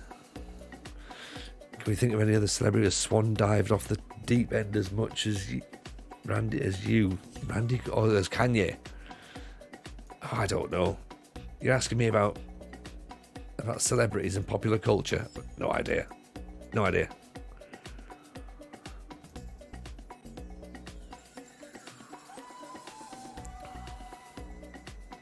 Come on then. Here we go.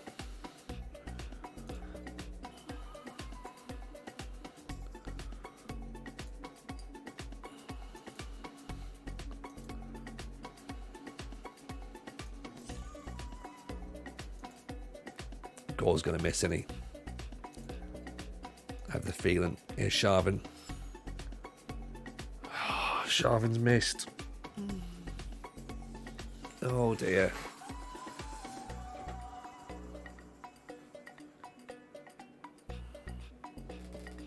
That's not a good start. We're on the back foot already. Evans.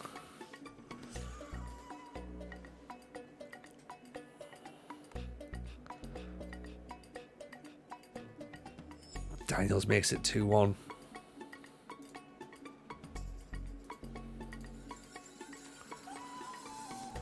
Gore scores.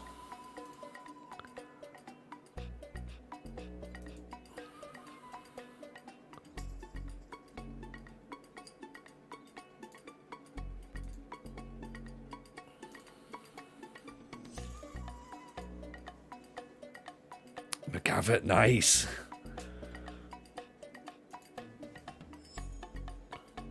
Lovely little dink down the middle there. Morgan.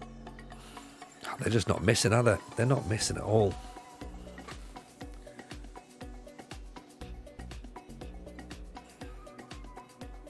Toby Andrews. Here he comes. Youngster.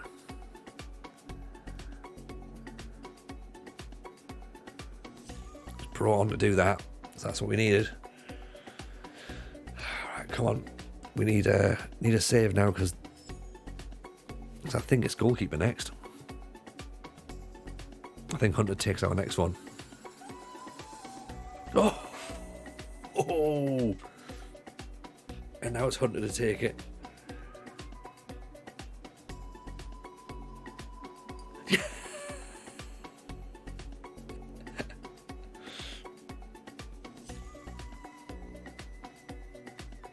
Now it's their keeper. Oh.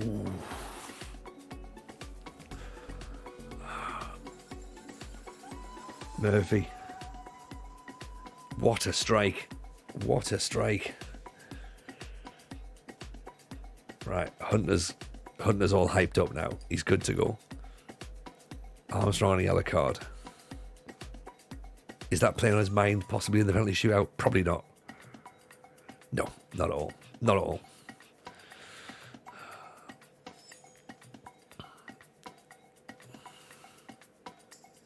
Oh, Crawford's missed. Oh.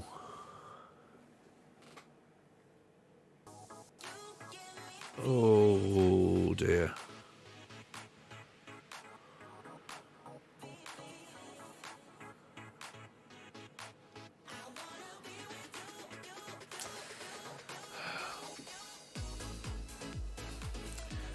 You know what? We did our best. To take Coleraine to penalties, sudden death penalties as well, that might I add. That's pretty decent, right? To defeat in the second round. You know, we were expected to reach the first round, so that's 3 losses already. What, in January? No. In February? No, we've only had 2 losses so far. I'm not sure what the bet is though, but it might be enough. Banger and log goal for the last 2 games of the month. February has 3 wins. Alright, okay. Sorry everyone.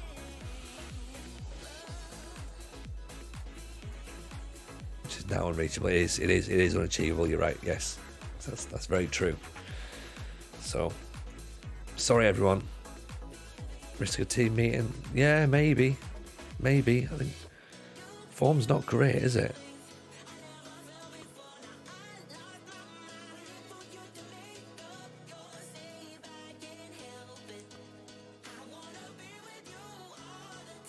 Challenge them or encourage them.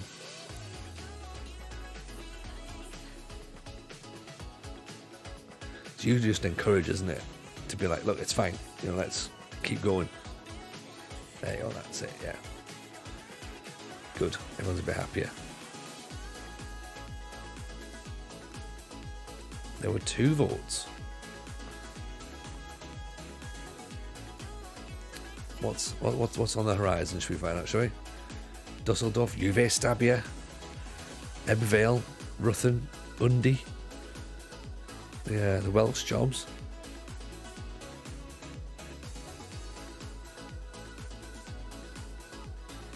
It's not much really on the horizon, to be honest. Back to the Wasps, just as for our beer friend.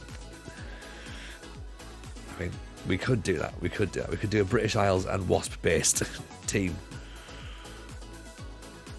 Where's Greenley? Looks pretty handy. Look at that. Look at that hair. 17-year-old risking that haircut. That's more of a hairdo than a haircut, isn't it?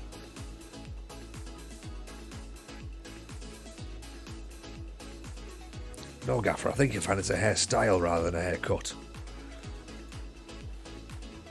Of course, my mistake.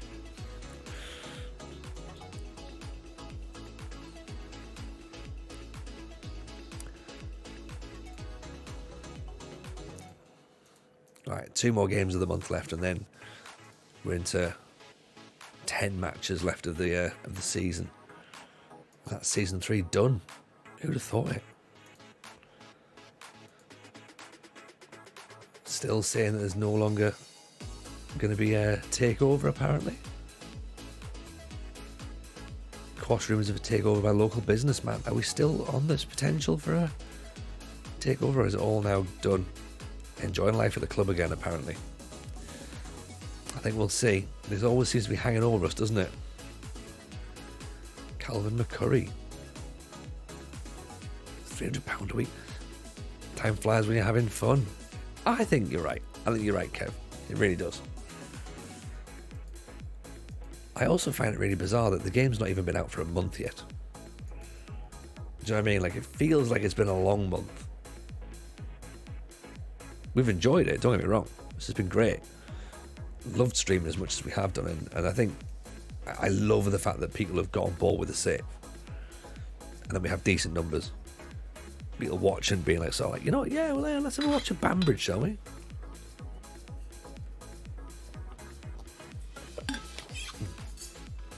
Especially during a World Cup as well. When like people aren't necessarily on Twitch, I suppose. So yeah, it's interesting to see how everyone's taken to it, you know. The amount of seconds between us is a very, very long month. I've had one, Kev. And it was at the start of the cycle as well. It was on the beta. Everything else after that, nothing just yet. But yeah. The thing is though, I think no one else is going to risk the sorts of things that we risk, Kev. Like, you know, we play on the edge, right?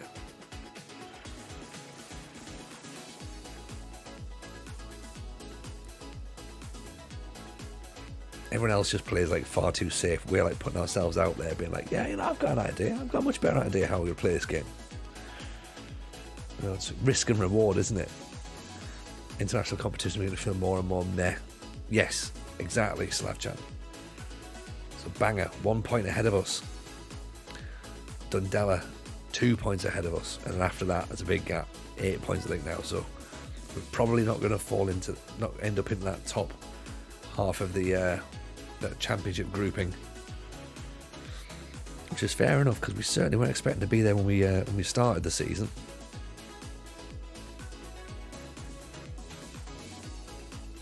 So hopefully we can just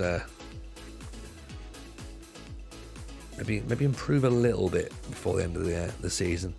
It's Antonin's Panenka's birthday day, is it? Oh, excellent! Just dink his birthday card up over the sofa there. That's what they should do for him. They should like spend the day just dinking birthday cards onto a mantelpiece for him in his honour. So yeah, 2 points behind Dirge there, and then 6 behind Dundela. No, 8 behind Dundela. God, that's police service levels of distance, isn't it? Oh,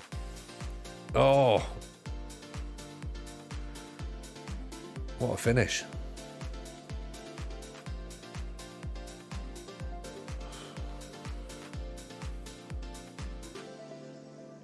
I mean, dreadful mistake, first of all.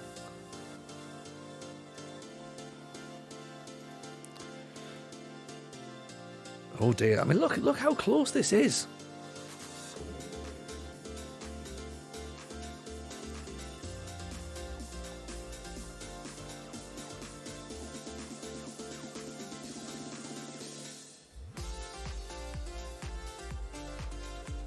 Right, I've changed my mind. This new match engine is rubbish. Go, wins a corner.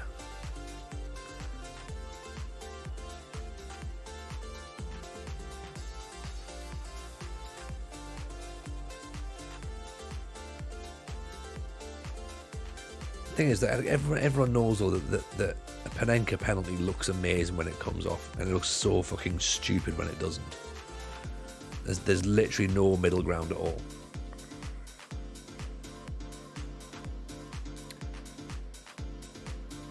I mean, we could be worried at this point. If we end up in this bottom group here, then ironically, we've looked better against the better teams.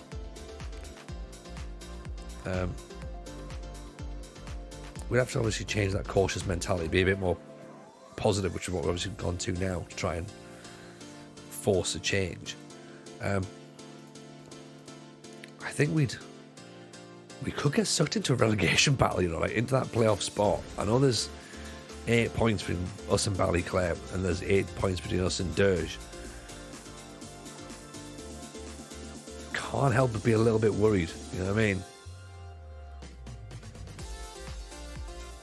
Yeah, positive against the lower teams. Yeah, exactly. I think what we've done is we've obviously tried to make sure that we've got points on the board up to this point. We obviously not wanted to be too gung-ho, because, you know, if it goes badly, then like trying to win points back is going to be harder. If we manage to sneak a few points and get ourselves high up the table, it's been great. Keep ourselves in contention.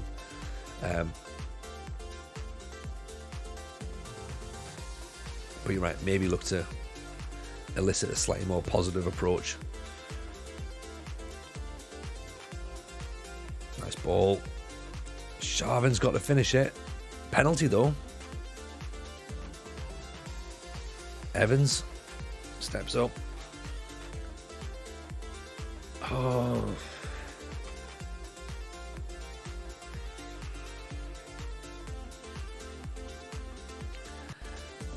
I guess when it's not going your way, it's not going your way.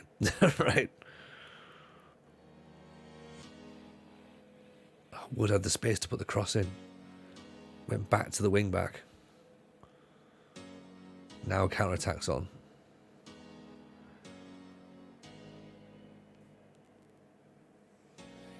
Nice block.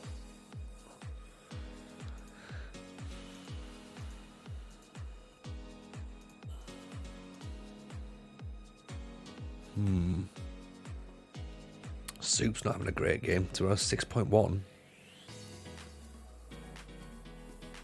Oh, he nearly set up Cross-Curry. You know what? I'm going to go for it. Sharvin's coming off. Right. Keane's coming on. Soup's going as pressing forward and defend. We'll put this new kid on. See what he can do.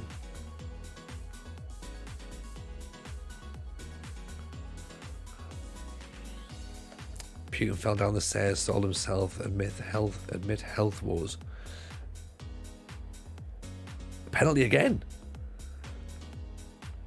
I think I saw a bit of that headline. Not that specific headline, obviously, but get in. Gore smashes it in. I think I'd read somewhere that he'd had a fall. I mean, has he had a fall, or has he been attacked by his own kind?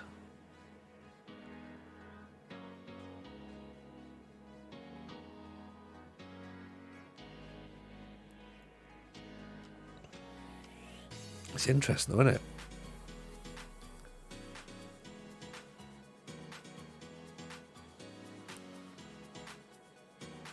Because there is a lot of thought that he's obviously there's been a lot of suggestions for a while that he's not very well.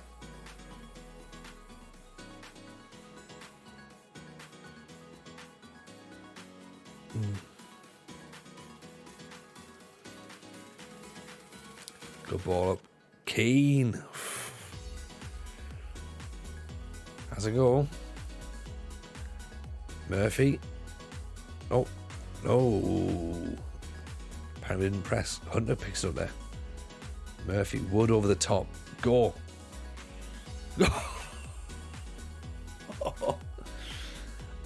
I don't know how that's gone in, but I'll take that.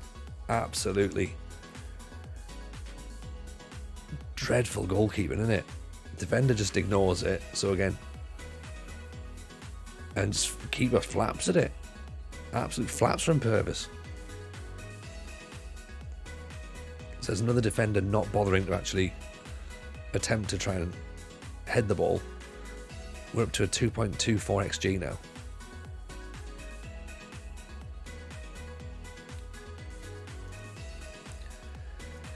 Oof. Excellent result. 3 points in the bag. But we still dropped to 10th. We won and we slipped to 10th. I don't understand how this league works now. We're that close now. They were expected to lose as well, and we didn't.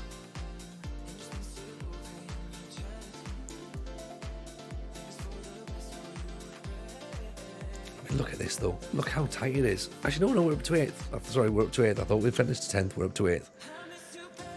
2 points behind Dirge. 5 behind Dundela. Maybe we can sneak into there then. You know what? That result gives us a bit of confidence. We are playing bottom of the league now, though. That's always going to be the situation where we know what comes next.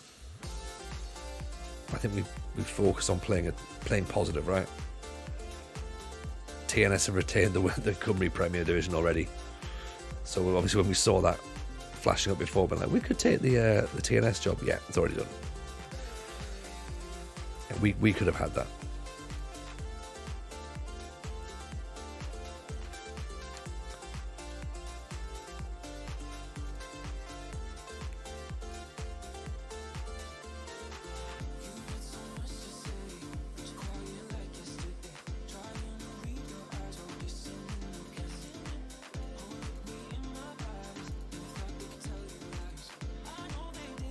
League of Ice Crust, think you just go well and you slip up. Yeah.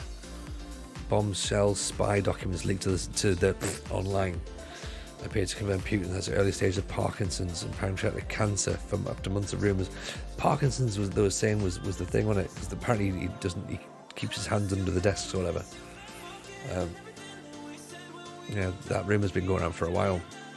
So it's possible. It's possible.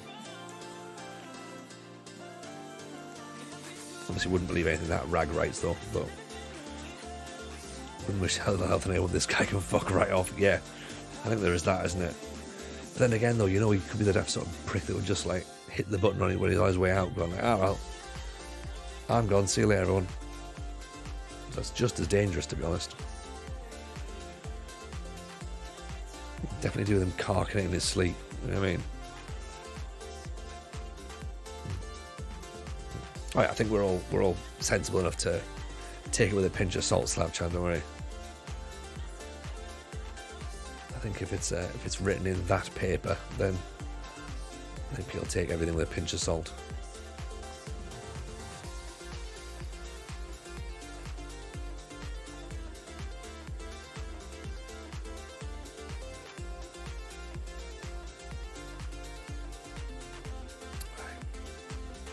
All those leaks already killed Putin years ago in several coups. This is the thing, isn't it? Like, you know, it's not the regime where information leaks out without consequence, right? So you're right. If information's out there, then expect a new story tomorrow of, you know, confidant killed, or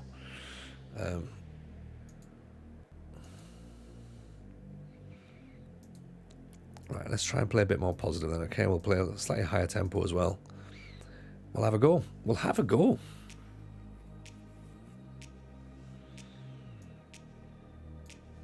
I'm going to play super as a press and forward and defend as well. I'm going to put Rory Keane in there, so that's the only change we're going to make. Probably some kind of group survey phone today. I should really have waited for the next part, shouldn't I? Then just like this. So surveys come in. Okay, interesting.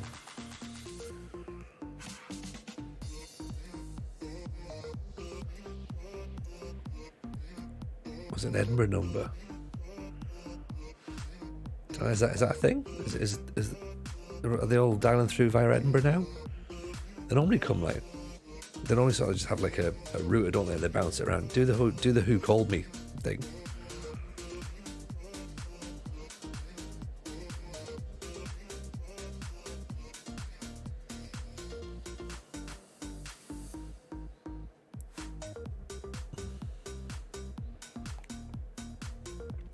Unless it's like an actual proper like survey thing, like Gallup or something. I don't think Gallup would be cold calling though, would they? We'll list some values and rate them 1 for 7, most important being 7. Alright. It's one of those things, isn't it?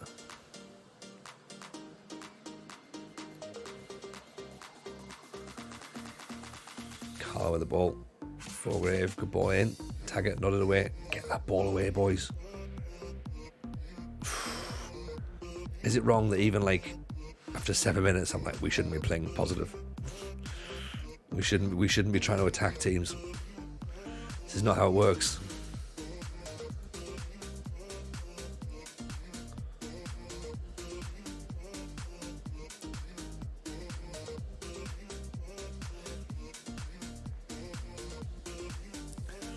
Oh, they're through. Over the top.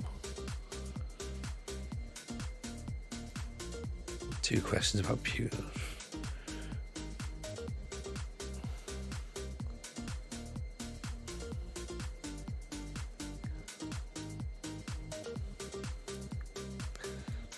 Let's encourage a little bit, shall we? Murphy with the free kick. Floats it in. Evans with the header. Get in. Perfect ball in. Onto the head of the captain. Is he the captain? He might be.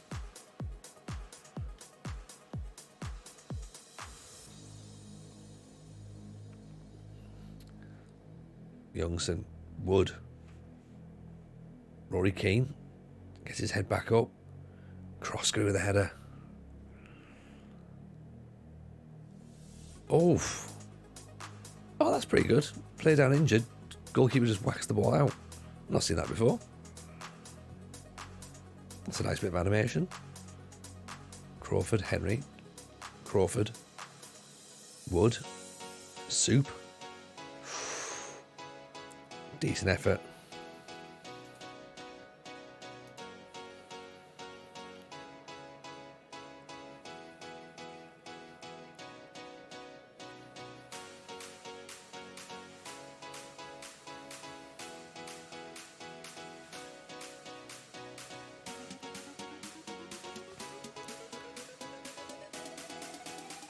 Ooh, nearly through. Good header, Henry.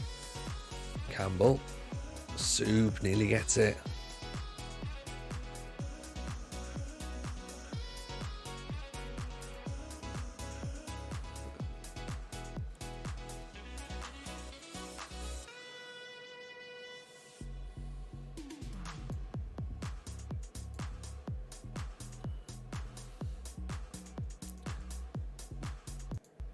Right, we're happy with that so far.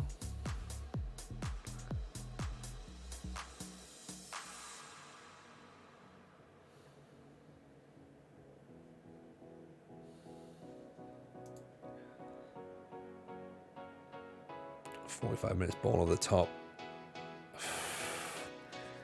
This is the thing, I don't think they've actually fixed that defender thing. I think they've fixed the movement patterns, but the ball over the top's still very, very effective. Still very effective, look at that. Yeah, we're too high. That's our own fault. Yeah, don't worry, Slavchan. Yeah, we're certainly not. We don't think that you're supporting Putin at any point. By the way, just like so, just so you know, everyone, not a Putin fan. Didn't think you were, to be honest. Hello, Scrolls. How are you, buddy? Pleasure to see you. Are you well? How's life in Indonesia treating you? Hope life's good. Ball down there. Oh, hang on.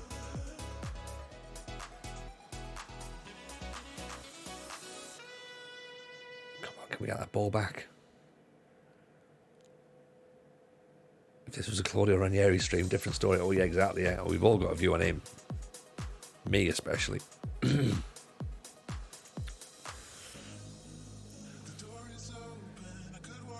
In a sense, Friendly Ghost, every stream is a Claudio Ranieri stream, right?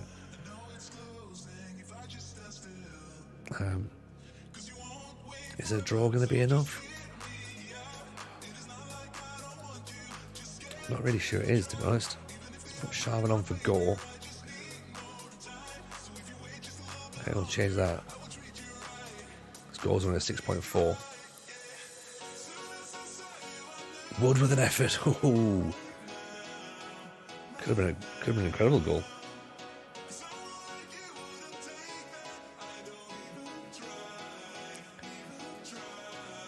In fact, you know what? Let's bring Wood off for McGavitt as well.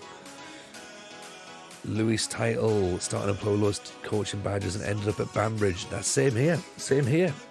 Louis Title, we're doing the British Steel Challenge, so the plan is to win every trophy that's in the England, Scotland, Wales, Northern Ireland. Cross Curry at the back post makes it 2-1, and I think that should theoretically give us the points as well. Back in Sydney now. Oh, nice, man. Glad to hear life's treating you well. Great ball by Crawford. Crosscourt gets the header in. Excellent work.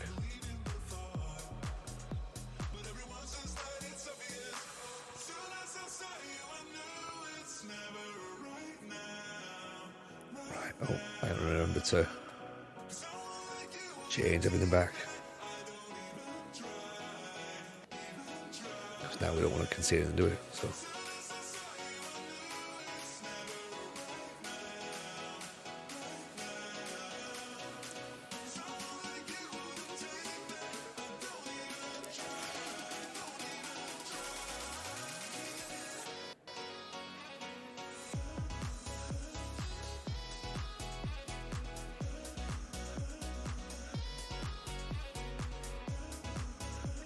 That'll do.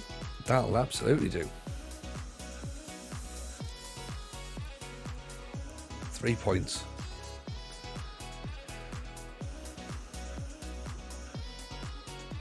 Off the bottom. Well, we're way off the bottom. Nowhere near the bottom now. This is all good. Right. Cool. So... 2 wins in February. We've got Ards, Welders, Ballyclare, Myola Park, then the league splits. Then we've got some extra games going to come up, which is probably going to be another 5 games towards the end of the season. We'll do that. We'll do that on Monday, shall we, to be honest. Challenge the Arm, welcome in. Pleasure to see you. British Steel Challenge, what does that mean? So basically, we need to win everything in England, Scotland, Wales, and Northern Ireland. It's going to be tricky. Very, very tricky indeed. We're currently 3 seasons in. We've won 2 trophies so far, so not really flying. But we're in. We got promoted, so that's fine. It's better than nothing. But we're here and we're doing a pretty decent job of stuff. I think. I'm happy anyway, to be honest, with how things are getting on. What we should probably do though is we should probably go and hang out and drop a raid on someone. I think. So. Let's just have a quick little look, shall we? This season we didn't last, so... I think we'll go and pop over to this guy, because there's only him at the minute. There's 2 people in, so let's go and give him some love, right? Okay, we're going to see Ant. He's currently doing a save over in Denmark, so go, show him some love, and we'll be back on... we're probably going to be Monday, but if we do end up on a stream tomorrow night, keep your eyes out on Twitter and we'll let you know. Yeah?